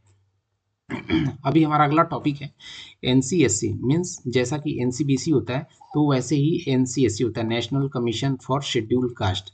तो शेड्यूल्ड कास्ट तो इसका मेंशन जो है ये भी एक कॉन्स्टिट्यूशनल बॉडी है। कॉन्स्टिट्यूशनल बॉडी वो बॉडी होती है जिसका मेंशन हमारे संविधान में होता है। तो ये आर्टिकल 338 में इसके बारे में दिया गया है। तो इसका कंपोजिशन भी सेम एनसीबीसी की तरह, एनसीबीसी जो है हमारा national commission for backward classes, same उसी तरह होता है। एक चेयरमैन होते हैं, दूसरे वाइस चेयरमैन होते हैं और 3 अदर मेंबर्स होते हैं। और इनका अपॉइंटमेंट जो है प्रेसिडेंट के द्वारा किया जाता है। इनका टेन्योर जो होता है 3 साल के लिए होता है और ये रीअपॉइंटमेंट के लिए एलिजिबल नहीं होते हैं 2 से ज़्यादा के बार के लिए। मीन्स 2 बार तक वो इसका रीअपॉइंटमेंट हो सकते हैं, बट तीसरी बार को रीअपॉइंटमेंट के लिए एलिजिबल नहीं होते हैं। इनका फंक्शन क्या होता है? इनका फंक्शन होता है कि जो शेड्यूल कास्ट हैं इनका स्टेटस क्या है इससे रिलेटेड मॉनिटर करना, इन्वेस्टिगेट करना और उनको जो कॉन्स्टिट्यूशन में और क्या इनके कॉन्स्टिट्यूशन में हेल्प दिया जा सकता है, लीगल कोई सेफगार्ड प्रोवाइड करना, तो इसका काम करना।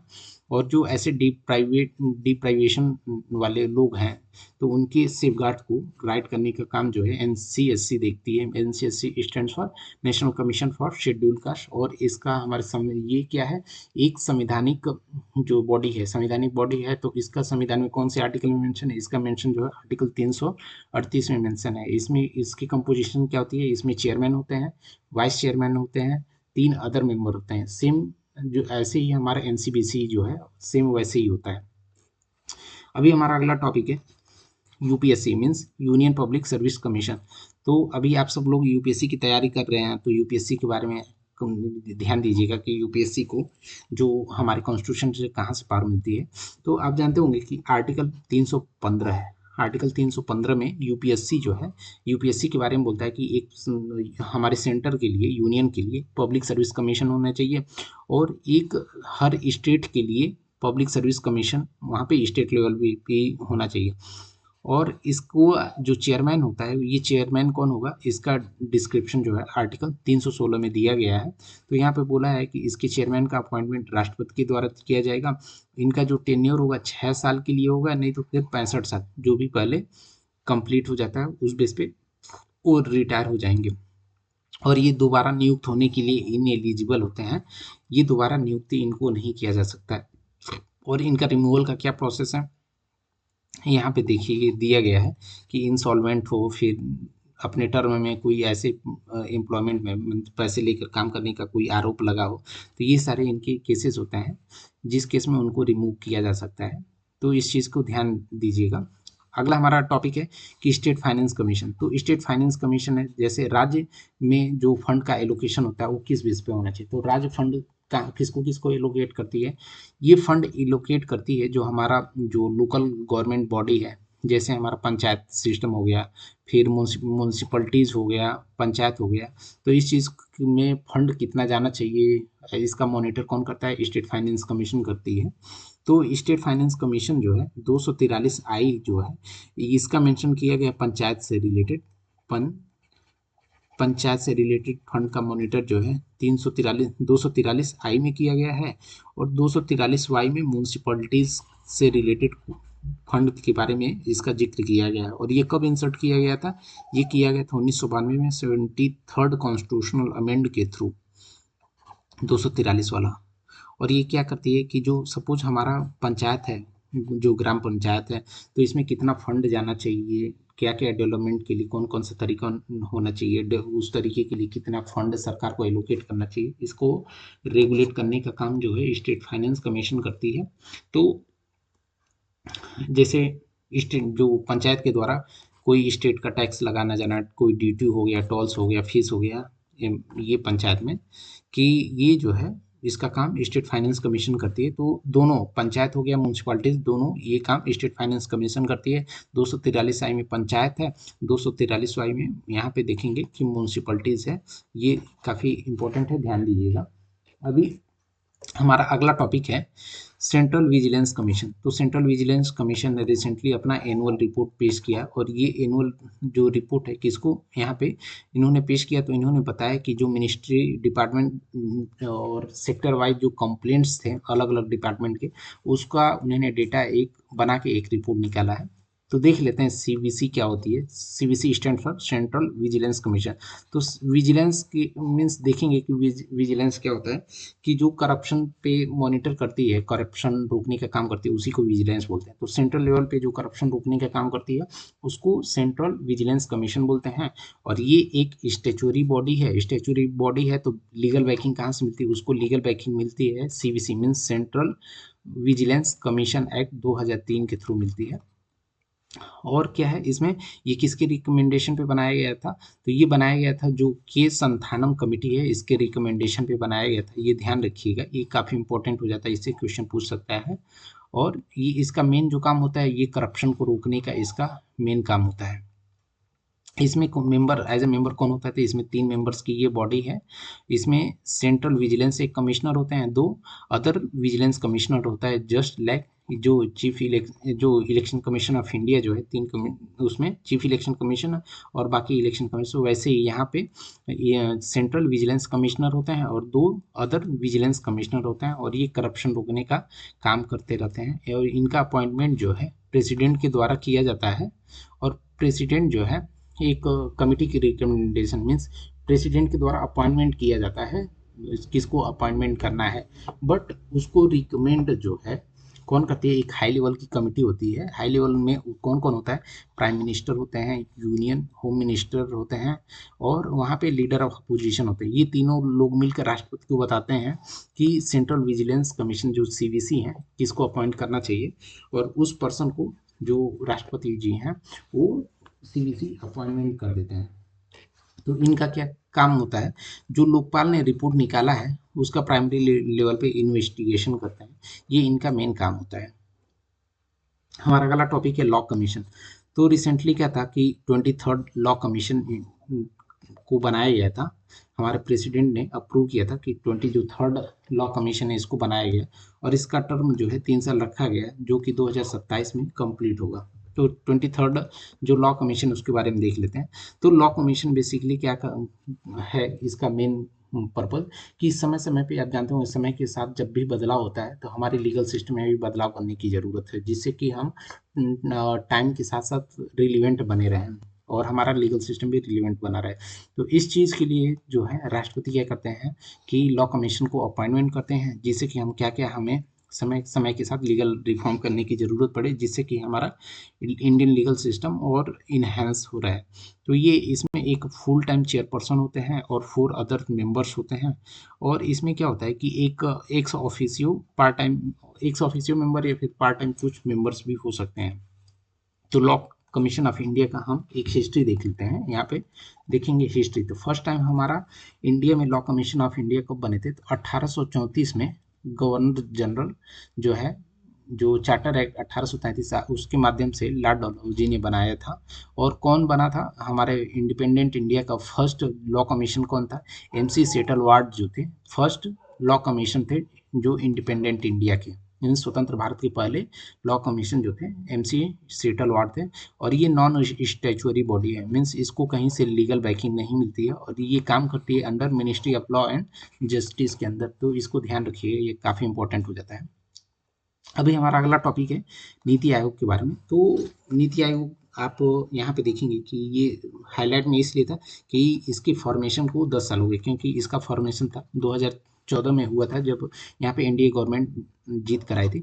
तो इसका जेनेसिस हुआ था गवर्नमेंट का एक थिंक टैंक है मीन्स समय के साथ साथ हमारे कंट्री में पॉलिसी से रिलेटेड क्या क्या चेंजेस करने चाहिए जिससे कि हमारा कंट्री का फास्ट ट्रैक डेवलपमेंट हो इसके लिए। और इसको फॉर्म किया गया था 2014 नहीं 2015 में इसको फॉर्म किया गया था। और ये जो है एक रिजोल्यूशन मीन्स यूनियन कैबिनेट है इसको रिजोल्यूशन के थ्रू ये यहाँ पे इसका फॉर्म किया गया था। और ये चीज़ जो नीति आयोग है पहले इस चीज़ को सेम काम प्लानिंग कमीशन जो है वो करती थी बट अभी सेम काम को नीति आयोग करती है। तो इसमें कौन कौन मेंबर होते हैं इसको देखेंगे कि इसके एक तो मेंबर जो होते हैं यहाँ पे जो प्राइम मिनिस्टर जो होते हैं हमारे प्राइम मिनिस्टर ऑफ इंडिया जो होते हैं ये चेयरपर्सन इसके होते हैं। फिर इसकी गवर्निंग काउंसिल भी होते हैं। गवर्निंग काउंसिल में क्या होता है, प्राइम मिनिस्टर एज अ यहाँ पे चेयरपर्सन होते हैं, जो इस सीएम है सारे स्टेट्स के होते हैं, यूटी के वहाँ पे जो लेजिस्लेचर है तो वहाँ के सीएम, और यहाँ पे यूटी का लेजिस्लेचर नहीं है तो वहाँ के एडमिनिस्ट्रेटर होते हैं, तो ये सारे होते हैं। और यहाँ पे एक सीईओ भी बनाए जाते हैं जो कि पीएम के द्वारा अपॉइंटमेंट किए जाते हैं, तो इसको ध्यान रखिएगा। और जो नीति आयोग के द्वारा कौन कौन से रिपोर्ट निकाले जाते हैं, तो पहला निकाला जाता है कि सस्टेनेबल डेवलपमेंट जो इंडेक्स है, sustainable development goal India index, तो जानते हो सस्टेनेबल डेवलपमेंट गोल्स जो होता है ये एक इंटरनेशनल रिपोर्ट भी है। तो ये जो है NITI Aayog sustainable development goal India index निकालती है। इसके साथ साथ मल्टी डायमेंशनल पावर्टी इंडेक्स भी निकालती है, जिसको शॉर्ट में एमपीआई भी बोलते हैं। और इसके साथ साथ जो तीसरा है एक्सपोर्ट प्रिपेयर्डनेस इंडेक्स, तो ये 3 इंपॉर्टेंट इंडेक्स नीति आयोग के द्वारा निकाला जाता है, तो इसको ध्यान रखिएगा, ये काफ़ी इंपॉर्टेंट है। अभी हमारा जो अगला टॉपिक है यूनिवर्सल पोस्टल यूनियन है, तो यूनिवर्सल पोस्टल यूनियन को बने हुए नियरली 1.5 साल हो गए हैं, तो इसकी वजह से ये हाईलाइट में था। तो इसका जेनेसिस जो था इसका हुआ था 9 अक्टूबर 1874 को। और ये कब लाया गया था, ट्रीटी ऑफ बर्न के द्वारा। तो बर्न क्या है, बेसिकली जो स्विट्जरलैंड है, स्विट्जरलैंड का एक सिटी है। तो यहाँ पे देखेंगे इसका हेडक्वार्टर जो है, जो यूनिवर्सल पोस्टल यूनियन है, इसका हेडक्वार्टर बर्न स्विट्जरलैंड में, इसमें 192 कंट्री है। और इंडिया जो है, इंडिया का इसका जो पुराने जो देशों में से एक है। और ये जो है जो यूनिवर्सल पोस्टल यूनियन है, ये एक यूनाइटेड नेशन का स्पेशलाइज्ड एजेंसी है। तो इस हमारे इस टॉपिक से रिलेटेड ये इम्पोर्टेंट, उतना इम्पोर्टेंट नहीं है, बस हमने एक शॉर्ट में आपको बताया कि इंटरनेशनल जो union postal ban sorry universal postal union है ये क्या है। तो हमने बता दिया कि इसका जो है ट्रीटी ऑफ बर्न के थ्रू ये फॉर्मेशन हुआ था। इसका हेडक्वार्टर स्विट्जरलैंड बर्न में है, और ये सेकेंड ओल्डेस्ट ऑर्गेनाइजेशन है। तो फर्स्ट ओल्डेस्ट ऑर्गेनाइजेशन क्या है, तो फर्स्ट ओल्डेस्ट ऑर्गेनाइजेशन जो टेलीकम्युनिकेशन यूनियन जो है, जो कि फॉर्मेशन जिसका हुआ था 1865 में हुआ था, काफ़ी इंपॉर्टेंट है। तो ये 2 पॉइंट याद रखिएगा कि सबसे पुराना जो हमारा यूनियन है वर्ल्ड लेवल का, तो वो है टेलीकम्युनिकेशन यूनियन, 1865 में लेकर आया गया था। दूसरा सबसे जो है पुराना यूनियन है वो यूनिवर्सल पोस्टल यूनियन है, जो कि 1874 में लेकर आया गया था। तो अभी अगला है पॉइंट ये है कि ये जो है वर्ल्ड पोस्ट डे कब मनाया जाता है, ये कमेंट करके बताइए। जिसका भी राइट आंसर रहेगा उसको हम हार्ट दे देंगे। अभी हमारा अगला टॉपिक है कि जो भी हमने मोस्ट इम्पॉर्टेंट जो टॉपिक्स थे उसको नियरली हमने कवर कर लिया है। अभी रिमेनिंग कुछ टॉपिक्स है उसको शॉर्ट में देख लेते हैं। तो अगला हमारा टॉपिक है आरटीआई एक्ट से रिलेटेड, क्योंकि अभी क्या था कि इसका 20th एनिवर्सरी है, मीन्स 2005 में लेकर आया गया था, और ये 2025 अभी चल रहा है, तो ये 20 साल हो गए इस एक्ट को आए हुए। तो इसके बारे में देख लेते हैं। तो इसका जेनेसिस जो है, जो अपना राइट टू इन्फॉर्मेशन एक्ट है, इसका जेनेसिस हुआ था जो हमारा 2005 में लेकर आया गया था। और ये कब से लागू हुआ है, ये अक्टूबर 2005 से आया, मीन्स जून 2005 में ये तो इसका लागू हुआ और पास हुआ, और अक्टूबर से ये इफेक्टिव हो गया, मीन्स इम्प्लीमेंट कर दिया गया। तो इसका पर्पज़ क्या था, तो इसका पर्पज़ था कि जो पब्लिक है, तो ई गवर्नेंस या फिर लोगों की जागरूकता के लिए, कि सारे लोगों जो पब्लिक डिपार्टमेंट है इसका नॉलेज होना चाहिए, इन्फो उससे रिलेटेड इन्फॉर्मेशन होना चाहिए। तो right to secure access information means public authorities से रिलेटेड कोई जानकारी आपको चाहिए, तो ये लोगों का राइट है। तो पब्लिक अथॉरिटी हो गया, जिसको हम शॉर्ट में पीए बोलते हैं, तो उसके बारे में कुछ भी जानना हो तो ये इसका मेन पर्पस था। मीन्स आप डिस्ट्रिक्ट ऑफिस है, डीएम ऑफिस है, डीएम ऑफिस से रिलेटेड आपको कुछ भी इन्फॉर्मेशन चाहिए तो आप वहाँ से ले सकते हैं। सपोज पंचायत में कोई डेवलपमेंट का कार्य हो रहा है, तो वहाँ से रिलेटेड आपको काम को जानने का आपका अधिकार है। तो उस अधिकार के बारे में आप ऐसे जब तक ये नहीं था, आप कहीं ऑफिस में जाके डिटेल मांगेंगे तो कोई नहीं देता था। बट ये आ जाने से वहाँ पे के जो कर्मचारी हैं या फिर अधिकारी हैं वहाँ पे इस एक्ट के अंदर काम करने वाले लोगों को, इसके थ्रू इन लोगों को उसका जानकारी देना मैंडेटरी हो गया। तो इसको कोऑर्डिनेट कौन करती है, तो इसको कोऑर्डिनेट करने का काम करती है department of personal training under ministry of personnel public grievance and pensions. तो इसका एक बैकग्राउंड देख लेते हैं कि बैकग्राउंड लाने का, तो ये पहला हमने बताया कि चीज़ों को जानने का एक ह्यूमन राइट होता है लोगों का, जो कि एक universal declaration of human right का पार्ट है। तो यहाँ पे देखेंगे कि इसके पहले था इंडिया ने जो फ्रीडम ऑफ इंफॉर्मेशन एक्ट 2002 लाया था, बट बाद में उसी चीज़ को देखेंगे कि आरटीआई एक्ट 2005 से रिप्लेस कर दिया गया था। और ये लेकर कौन से केस में लाया गया था, तो ये लाया गया था Rajnarain Pasi versus state of Uttar Pradesh वाला जो केस था, इसमें लाया गया था। और बोला गया था कि जो फंडामेंटल राइट है, जो राइट टू इन्फॉर्मेशन है, ये फंडामेंटल राइट है। तो ये काफ़ी इंपॉर्टेंट हो जाता है कि बहुत लोगों को डाउट रहता है कि जो आरटीआई है, राइट टू इन्फॉर्मेशन एक्ट है, ये आर्टिकल जो है हमारा संविधान का आर्टिकल 21 में कवर होता है, जो कि बिल्कुल रॉन्ग है। आप ध्यान दीजिएगा, जो राइट टू इन्फॉर्मेशन एक्ट है इसको कवर किया जाता है, जो फंडामेंटल राइट का आर्टिकल 19 है उसमें इसको कवर किया जाता है। अभी इससे रिलेटेड जो आरटीआई एक्ट है, इससे रिलेटेड कुछ इंस्टीट्यूशनल फ्रेमवर्क देख लेते हैं। तो इसमें क्या होता है कि एक जो है सेंट्रल लेवल पे देखा जाए तो सेंट्रल इंफॉर्मेशन कमिश्नर होते हैं, जिसमें देखेंगे कि एक चीफ इंफॉर्मेशन कमिश्नर, जिसको शॉर्ट में सीआईसी बोलते हैं, और उसके अलावा एक इंफॉर्मेशन कमिश्नर होते हैं, सॉरी एक नहीं, यहाँ पे 10 मेंबर तक इंफॉर्मेशन कमिश्नर हो सकते हैं। मीन्स एक जो सेंट्रल इंफॉर्मेशन कमीशन है, इसमें क्या होगा, एक चीफ इंफॉर्मेशन कमिश्नर होंगे और इस उनके अलावा 10 मेंबर तक इंफॉर्मेशन कमिश्नर होंगे, जो इंफॉर्मेशन से रिलेटेड कुछ भी डीलिंग हो तो ये लोग देखेंगे। इनका अपॉइंटमेंट जो है राष्ट्रपति के द्वारा किया जाता है, और राष्ट्रपति को जो ये पैनल को रिकमेंड करने का काम जो है एक हाई लेवल की बॉडी होती है वो करती है, जिसमें हमारे प्राइम मिनिस्टर होते हैं, लीडर ऑफ अपोजिशन होते हैं, और जो कैबिनेट रैंक के मिनिस्टर होते हैं जिनको प्रधानमंत्री के द्वारा नॉमिनेट किया जाता है। तो ये तीन लोग मिलके राष्ट्रपति को यहाँ पे रिकमेंड करते हैं कि इस पर्सन को जो है CIC means central information commissioner या फिर एज अ मेंबर उनको नियुक्त करिए। तो राष्ट्रपति जी उस चीज़ को नियुक्त करते हैं, और इनका टेन्योर जो होता है 3 साल के लिए होता है, इस चीज़ को ध्यान रखिएगा। और जो आरटीआई है इसको आप अपने स्टैटिक पार्ट से लिंक करिए। सपोज आपने जो भी पीवाईक्यू प्रीवियस ईयर के क्वेश्चंस पे हैं उसको एनालिसिस किया, तो इससे रिलेटेड कैसे कैसे क्वेश्चन हैं इसको भी देखिए, तभी आप पीटी 365 पढ़ने का आपको असली बेनिफिट तभी मिलेगा। अभी देखेंगे कि जुरिस्डिक्शन के बारे में।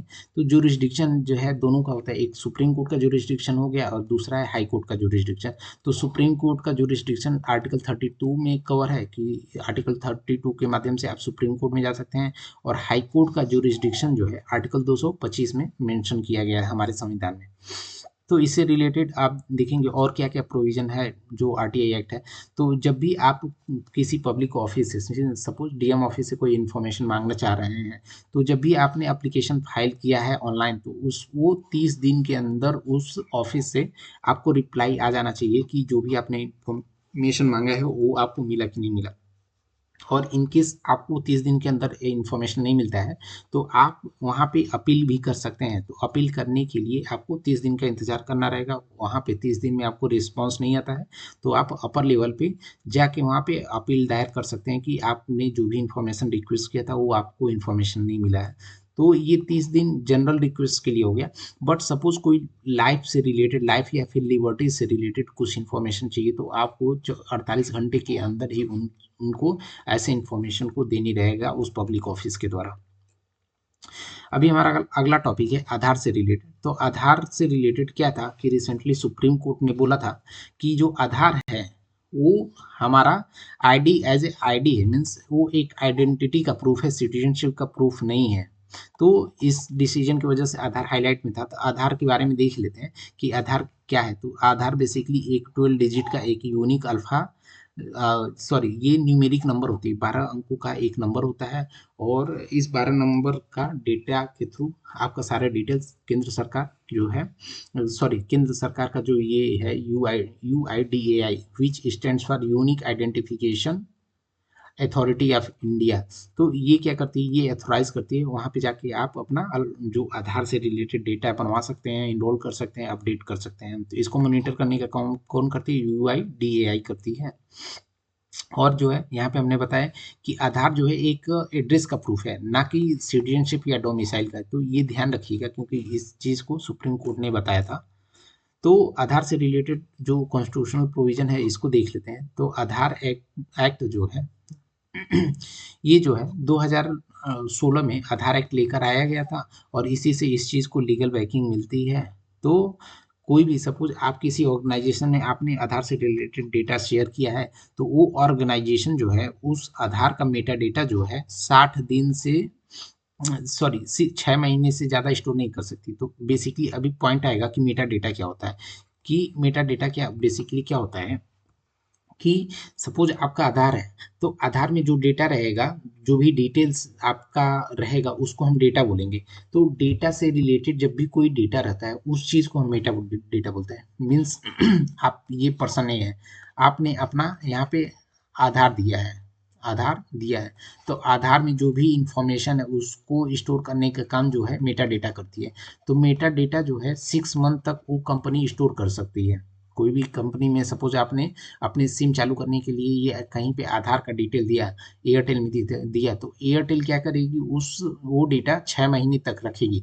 तो अभी जो है आपके पास जो डेटा है वो UIDAI के पास है, बट क्या है कि आपने आधार दिया है एयरटेल के पास, तो आधार जो एयरटेल के पास आपके आधार से रिलेटेड डेटा है उस चीज़ को हम मेटा डेटा बोलेंगे। तो वो मेटा डेटा जो है 6 महीने से ज़्यादा एयरटेल कंपनी या जियो कंपनी आप वहाँ पे स्टोर नहीं कर सकती है। तो ये हमने बता दिया। और दूसरा हमने बता दिया कि आधार जो है जो सोशल वेलफेयर स्कीम्स होती हैं, सपोज आपको सम्मान निधि लेना है, पेंशन लेना है, स्कॉलरशिप लेना है, कोई भी सोशल स्कीम चाहिए, वेलफेयर स्कीम चाहिए, तो आधार यहाँ पे जरूरी हो जाता है। तो UIDAI क्या है इसके बारे में देख लेते हैं। एक ये स्टेचुरी बॉडी है, स्टेचुरी बॉडी है। तो इसको लीगल बैकिंग कहाँ से मिलती है, इसको लीगल बैकिंग मिलती है आधार एक्ट 2016 से। इसका फंक्शन क्या होता है, तो इसका मेन फंक्शन होता है कि जो यूनिक आइडेंटिफिकेशन नंबर है इसको इशू करना। दूसरा है कि आधार को इनरोल करना, उसको ऑथेंटिकेट करना। तो ये UIDAI का मेन काम ये होता है। जैसे आप देखेंगे कि कहीं पे आप अपना आधार से रिलेटेड कहीं पे डेटा शेयर कर रहे हैं, तो उस पे जो OTP आती है, तो वो क्या करती है, वो देखेंगे उसकी वो जो OTP आता है UIDAI से आता है, UIDAI से आता है। तो UID मीन्स क्या करती है, वहाँ पे आपके डेटा को वहाँ पे ऑथेंटिकेट कर रही है। अभी हमारा अगला टॉपिक है सेंट्रली स्पॉन्सर्ड स्कीम। तो बेसिकली सेंट्रली स्पॉन्सर्ड स्कीम वो होती है, इसका डेफिनेशन यहाँ पे देखिए दिया है कि ऐसा कोई भी ज्वाइंटली जो होता है स्टेट और सेंटर के द्वारा कोई स्कीम लाया जाता है तो सेंट्रली स्पॉन्सर्ड स्कीम बोला जाता है। कि सेंट्रली स्पॉन्सर्ड मीन्स सेंट्रल का जो सेंट्रल गवर्नमेंट है उसका उसमें शेयर रहता है। और ये इम्प्लीमेंट किसके द्वारा किया जाता है, इम्प्लीमेंट किया जाता है स्टेट गवर्नमेंट के द्वारा किया जाता है। क्योंकि यहाँ पे देखेंगे कि ये सारे जो चीज़ हैं ये हमारा जो संविधान है, संविधान में देखेंगे जो इसमें कंकरेंट लिस्ट है वहाँ पे ये सब चीज़ें मेंशन किया गया है, जो 7वीं अनुसूची है। तो अभी के टाइम पे देखा जाए तो जो हमारा केंद्र सरकार है इसका नियरली 10% जो बजट है सिर्फ हमारा यहाँ पे जो सोशल सेक्टर के स्कीम्स होती हैं जिसको सेंट्रली स्पॉन्सर्ड स्कीम है, इसको इसको यहाँ पे मेंटेन करने में और बांटने में चला जाता है। तो इसका फंडिंग जो है सरकार कहाँ से, सरकार अपनी जेब से तो देती नहीं, तो सरकार देती है यहाँ पे जो कंसोलिडेटेड फंड ऑफ इंडिया होता है, सॉरी जो कंसोलिडेटेड फंड ऑफ स्टेट होता है, यहाँ से सरकार इस फंड को देती है। और इसका जो है कैश ट्रांसफर जैसे स्कीम्स होते हैं ऐसी चीज़ों में यूज किया जाता है।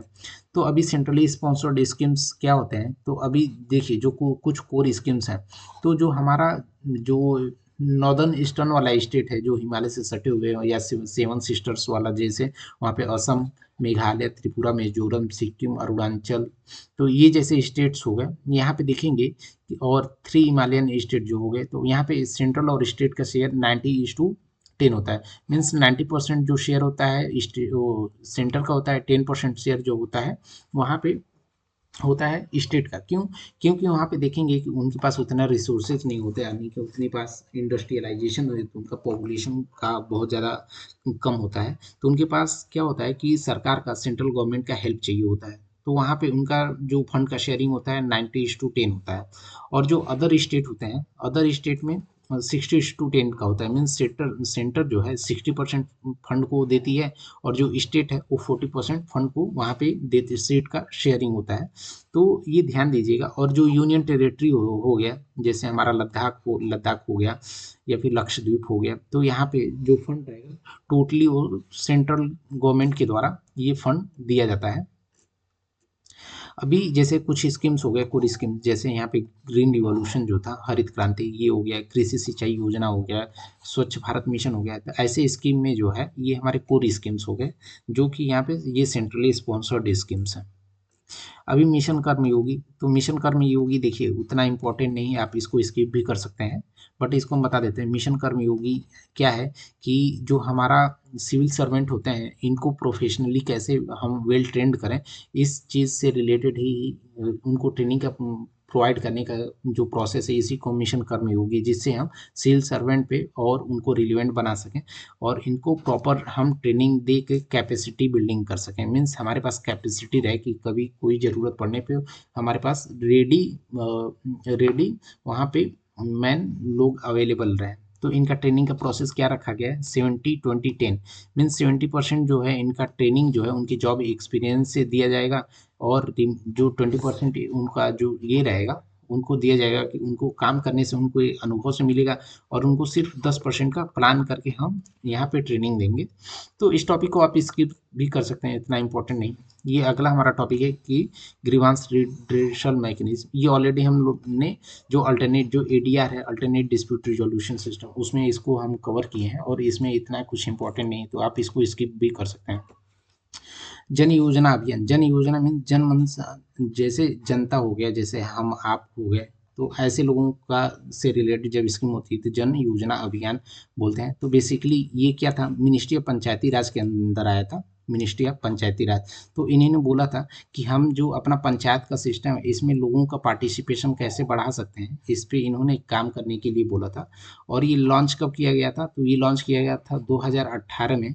और ये इसका मेन जो मोटो था, सबकी योजना सबका विकास। मीन्स जो भी गवर्नमेंट यहाँ पे स्कीम्स लेकर आती है तो वो सारे लोगों तक का इन्वॉल्वमेंट उसमें रहे और सारे लोगों का पार्टिसिपेशन रहे, इस चीज़ का मेन मोटो यही था यहाँ पे। बाकी उतना कुछ इम्पोर्टेंट नहीं है, आप इसको स्किप कर सकते हैं, क्योंकि देखेंगे कि जो भी इम्पोर्टेंट टॉपिक्स है उसको हमने कवर कर दिया है। और इसका जो है अगला टॉपिक जो है हमारा लोकल सेल्फ गवर्नमेंट, जो लोकल बॉडीज़ हैं। तो लोकल बॉडीज़ जो हमारा 73rd जो कॉन्स्टिट्यूशनल अमेंडमेंट था, और जो हमारा 74th कॉन्स्टिट्यूशनल अमेंडमेंट था। जैसे ये पंचायत हो गया, और यहाँ पे ये हो गया म्यूनसिपाल्टी। तो इससे रिलेटेड जो चेंजेस था ये हमारा आता है लोकल बॉडीज़ के जो इलेक्शन हो गए, तो उसमें फंड का जो ऑडिटिंग होता है उसके प्रोसेस को हम देखेंगे कि कैसे क्या है। तो हमने बता दिया कि यहाँ पे देखिए लोकल सेल्फ गवर्नमेंट और उसके ऑडिट। तो जो पंचायत है 73rd कॉन्स्टिट्यूशनल अमेंडमेंट में आया था, जो यहाँ पे म्यूनसिपलिटी है वो 74th में आया था। बाकी यहाँ पे कुछ भी देखेंगे कि इतना इंपॉर्टेंट नहीं है, आप इसको कवर करने के बजाय आप इससे रिलेटेड 73rd और 74th कॉन्स्टिट्यूशनल जो अमेंडमेंट है, मीन्स पंचायत और म्यूनसिपालिटीज़ वाला जो दोनों टॉपिक जो यहाँ पे लक्ष्मीकांत में दिया हुआ है, और यहाँ पे देखें आप घटना चक्र का कर रहे हैं तो वहाँ पे भी उस जो क्वेश्चन के फॉर्मेट में वहाँ पे जाके सारा पॉइंट को कवर कर सकते हैं, इसको आप स्किप कर सकते हैं क्योंकि इसमें कुछ भी इंपॉर्टेंट नहीं दिया है। आपको देखना है कि एग्जाम के लिए सारे टॉपिक्स नहीं पढ़ने होते, आपको एग्जाम्स के लिए क्या इंपॉर्टेंट है इसको देखना रहता है। अभी हमारा अगला टॉपिक है कंटेनमेंट बोर्ड। कंटोनमेंट बोर्ड क्या होता है बेसिकली, तो अभी जानते होंगे कि हमारी जो आर्मी होती है तो ये न्यूज़ में क्यों था, पहले ये हम देख लेते हैं। तो न्यूज़ में इसलिए था क्योंकि 10 ऐसा हमारा कंटोनमेंट बोर्ड था जो कि हमारा जो लोकल बॉडीज है, पंचायत या फिर म्यूनसिपलिटी, उसमें मर्ज किया गया है। क्योंकि वहाँ पे जो इसका मेन पर्पज होता है कि आर्मी लोगों को रहने की जगह देना, वहाँ पे ऐसी ज़रूरत नहीं थी। तो पहला पॉइंट हो गया कंटोनमेंट बोर्ड के बारे में देख लेते हैं कि ये ऐसी जगह होती है कि जहाँ पे मिलिट्री पर्सन जो होते हैं उन लोगों को आराम करने के लिए या फिर उनको रहने के लिए घर के तौर पे दिया जाता है हाउसिंग पर्पज से। तो ऐसे एरिया को कंटोनमेंट बोर्ड बोलते हैं। और ये जो कंट्रोल होता है इसका सेंट्रल गवर्नमेंट के द्वारा किया जाता है, और ये मिनिस्ट्री ऑफ डिफेंस के अंडर आती है। और इसका जो रेगुलेशन है, जो कंटोनमेंट्स एक्ट 2006 के थ्रू होता है, जो कि 74th कॉन्स्टिट्यूशनल अमेंडमेंट के थ्रू इंसर्ट किया गया था। तो इसका जेनेसिस कब हुआ था, इसका जेनेसिस हुआ था बैटल ऑफ प्लासी जब हुआ था, तो 1797 और ये किसके किसके बीच में हुआ था, तो ये हुआ था जो ब्रिटिश वर्सेस जो नवाब थे, नवाब कहाँ के थे, ये बंगाल के थे। तो यहाँ पे इनके विरुद्ध हुआ था, इन Britishers versus Nawab of Bengal. और नवाब ऑफ बंगाल को कौन सपोर्ट कर रहा था, ये फ्रेंच जो आर्मी थी, फ्रेंच जो ये थी, फ्रेंच लोग जो थे, ये लोग सपोर्ट करके यहाँ पे प्रॉक्सी वार के तौर पे यूज कर रहे थे, जिसको बैटल ऑफ प्लासी बोला जाता है। तो यहाँ पे इसको फर्स्ट टाइम इस्टेब्लिश किया गया था। और पहला कंटोनमेंट बोर्ड का क्या नाम था, बैरकपुर। बैरकपुर कहाँ पे है, कलकत्ता में है। ये 1765 में इसको इस्टेब्लिश किया गया था। और अभी करंटली इंडिया में देखा जाए तो 61 कंटोनमेंट बोर्ड्स हैं, इसको ध्यान दीजिएगा। और इसका एडमिनिस्ट्रेशन का जो पार्ट है ये यूनियन गवर्नमेंट करती है, और क्योंकि इसका जो मेंशन है ये यूनियन लिस्ट में मेंशन है। और इसको रेगुलेशन कहाँ से मिलता है, रेगुलेशन मिलता है कंटोनमेंट बोर्ड 2006 के थ्रू मिलता है। इसको इंसर्ट किया गया था 74th कॉन्स्टिट्यूशनल अमेंडमेंट के थ्रू, और ये जो है मिनिस्ट्री ऑफ डिफेंस के अंडर काम करती है। अभी हमारा अगला टॉपिक है, ये आप देखेंगे कि हमने एक टॉपिक को यहाँ पे स्किप किया, तो ये उतना कुछ भी इसमें इम्पोर्टेंट नहीं दिया है, तो आप इस चीज़ को यहाँ पे स्किप कर सकते हैं। इसलिए आप पढ़ना चाहें तो हम पीडीएफ डाल देंगे, वहाँ पे डाउनलोड कर सकते हैं। तो मेरा बोलने का ये सेंस है कि आप ऐसे रैंडम टॉपिक को पढ़ने से अच्छा अपने स्टैटिक को कवर करिए, क्योंकि आपका स्टैटिक अच्छा रहेगा तो आप ईजिली कोई भी क्वेश्चन को टैकल कर सकते हैं। अभी हमारा अगला टॉपिक है कि common service centre. Common service centre क्या होता है कि आप देखेंगे कि आपके लोकल में बहुत सारे ऐसे प्लेस होते हैं जहाँ पे ऑनलाइन से रिलेटेड रजिस्ट्रेशन का करने का काम, या फिर आय जाति निवास बनवाने का काम, या फिर कोई भी स्कॉलरशिप फॉर्म भरने का जो काम होता है वो कॉमन सीएससी सेंटर के थ्रू किया जाता है। तो सीएससी सेंटर को रेगुलेशन कहाँ से मिलती है, मिनिस्ट्री ऑफ जो इलेक्ट्रॉनिक एंड इंफॉर्मेशन टेक्नोलॉजी होती है इसके थ्रू मिलती है। और ये इसको पावर कहाँ से दिया गया है, इसको पावर दिया गया कंपनीज एक्ट 1956 के थ्रू इसको पावर दिया गया। तो इसका विजन क्या है, तो आप जानते हैं इसका मेन विजन था ई गवर्नेंस जो होता है, ई गवर्नेंस को बढ़ाने के लिए इसका मेन प्लान था। तो यहाँ पे देखिए ई गवर्नेंस को और बूस्ट करने के लिए इसको लाया गया था, जिससे कि जो हमारे सिटीजन्स हैं उनको ई मीन्स इंटरनेट के थ्रू सर्विसेज मिले। तो सारे लोग तो इतने लिटरेट है नहीं, पढ़े लिखे हैं नहीं कि अपने से खुद से यहाँ पे सर्विस का बेनिफिट ले लेंगे। तो उन लोगों के लिए ही यहाँ पे कॉमन सर्विस सेंटर बनाया गया था, जिससे कि वो लोग जाके यहाँ पे इस सर्विस के माध्यम से अपने जो भी काम से अपने नियरेस्ट सर्विस सेंटर यहाँ पे सीएससी सेंटर पे आप अपना काम करा पाएँ। और इसका जो नेटवर्क है पैन इंडिया में बैठा हुआ है, मीन्स इंडिया के सारे कोने कोने में मिल जाएगा। तो इसका ये कौन कौन सी सर्विस प्रोवाइड करती है, G2C means government to consumer. जो गवर्नमेंट होता है, गवर्नमेंट से डायरेक्ट कंज्यूमर को जो बेनिफिट मिलता है उसको G2C बोलते हैं। जैसे आधार सर्विस हो गया, ITR फाइलिंग हो गया, ये जो G2C मीन्स गवर्नमेंट से कंज्यूमर को बेनिफिट मिलने वाला। एक B2C होता है मीन्स बिजनेस टू कंज्यूमर, जैसे भारत बिल पेमेंट सिस्टम के थ्रू आप सिलेंडर का बुकिंग कर सकते हैं। तो ये बिजनेस का पार्ट है, सिलेंडर बुकिंग करना ये बिजनेस का पार्ट है, इसमें गवर्नमेंट का कोई पार्ट नहीं है। और ये इससे क्या होगा कि ऑनलाइन आप घर पे भी बुक कर ले रहे हैं, तो इससे कंज्यूमर को बेनिफिट है, तो इसको B2C बोलते हैं। और कुछ फाइनेंशियल सर्विस हो गया, जैसे बैंकिंग, आप फिंगरप्रिंट लगा के आप यहाँ पे CSC से पैसे निकाल सकते हैं, इंश्योरेंस परचेज कर सकते हैं, पेंशन के बारे में कुछ जान सकते हैं। तो ये सारे फाइनेंशियल सर्विस हो गए। तो इससे रिलेटेड कुछ भी आपको डाउट हो तो प्लीज़ कमेंट करिए, और हमारा वीडियो आपको अच्छा लगा तो प्लीज़ सब्सक्राइब करें और अपने दोस्तों के साथ शेयर करिए। आपके सब्सक्रिप्शन करने से हमें काफ़ी मोटिवेशन मिलता है नेक्स्ट वीडियो लाने के लिए। और आज के टॉपिक में आप देखेंगे कि हमने पॉलिटी को कवर कर लिया है, और जब भी इसका नेक्स्ट मैगजीन आता है इकोनॉमी या इन्वायरमेंट को, उस पर हम उस जल्द से जल्द वीडियो लाकर इसको ट्राई करेंगे कंप्लीट हो जाए, जिससे कि आपका करंट अफेयर रेडी रहेगा। तो आपको यहाँ पे सिर्फ स्टैटिक पे फोकस करके उसको रिवाइज करके आपको काफ़ी इजी हो जाएगा कोई भी एग्जाम क्रैक करने के लिए। अभी हमारा अगला टॉपिक है कि वर्ल्ड प्रेस फ्रीडम इंडेक्स। तो basically world press freedom index क्या है, तो देखेंगे कि इंडिया का जो रैंक है वर्ल्ड प्रेस फ्रीडम इंडेक्स में, वो 180 देशों में 159 पे है, जो कि काफ़ी ख़राब है। ये ध्यान दीजिएगा, ये काफ़ी पूछा जाता है। और वर्ल्ड प्रेस फ्रीडम इंडेक्स किसके द्वारा निकाला जाता है, ये निकाला जाता है रिपोर्टर्स विदाउट बॉर्डर के द्वारा, जिसको शॉर्ट में RSF बोलते हैं। तो इसका थीम क्या रखा गया, इसका थीम रखा गया था अ प्रेस फॉर प्लैनेट। और जो टॉप 3 कंट्रीज थे, नॉर्वे, डेनमार्क, और स्वीडन। ये जनरली जितने भी रिपोर्ट्स आते हैं उसमें टॉप पे ही रहते हैं। तो नॉर्वे, डेनमार्क, स्वीडन ये टॉप 3 कंट्रीज हैं in world press freedom index. और इसमें कौन कौन से इंडिकेटर को इंक्लूड किया जाता है, तो इसमें इंक्लूड किया जाता है पॉलिटिकल कोई मुद्दा हो गया, पॉलिटिकल फ्रीडम हो गया, economical freedom, legislative freedom, social हो गया, सिक्योरिटी हो गया। तो इन सारे टॉपिक्स को कवर किया जाता था। तो आज हमने कंप्लीट कर लिया है कौन सा, पॉलिटी का पीटी 365। तो इससे रिलेटेड कुछ भी डाउट है तो प्लीज़ आप हमें कमेंट करके बताइए। और हमारा वीडियो कैसा लगा हो, हमारा वीडियो अच्छा लगा हो तो प्लीज़ हमारे चैनल को सब्सक्राइब करिए, जिससे हमें काफ़ी मोटिवेशन मिलता है। और इससे रिलेटेड कुछ भी डाउट है तो आप हमसे टेलीग्राम चैनल पे भी जुड़ सकते हैं। और ये इससे रिलेटेड जो भी हमने 4 पार्ट में इस पॉलिटी पीटी 365 को कवर किया, इसका हम एक मैराथन वीडियो अपलोड कर देंगे, जिससे आप एक वीडियो में ही सारा डिटेल्स देख पाएंगे। तो thank you for the watching, please like, comment and subscribe.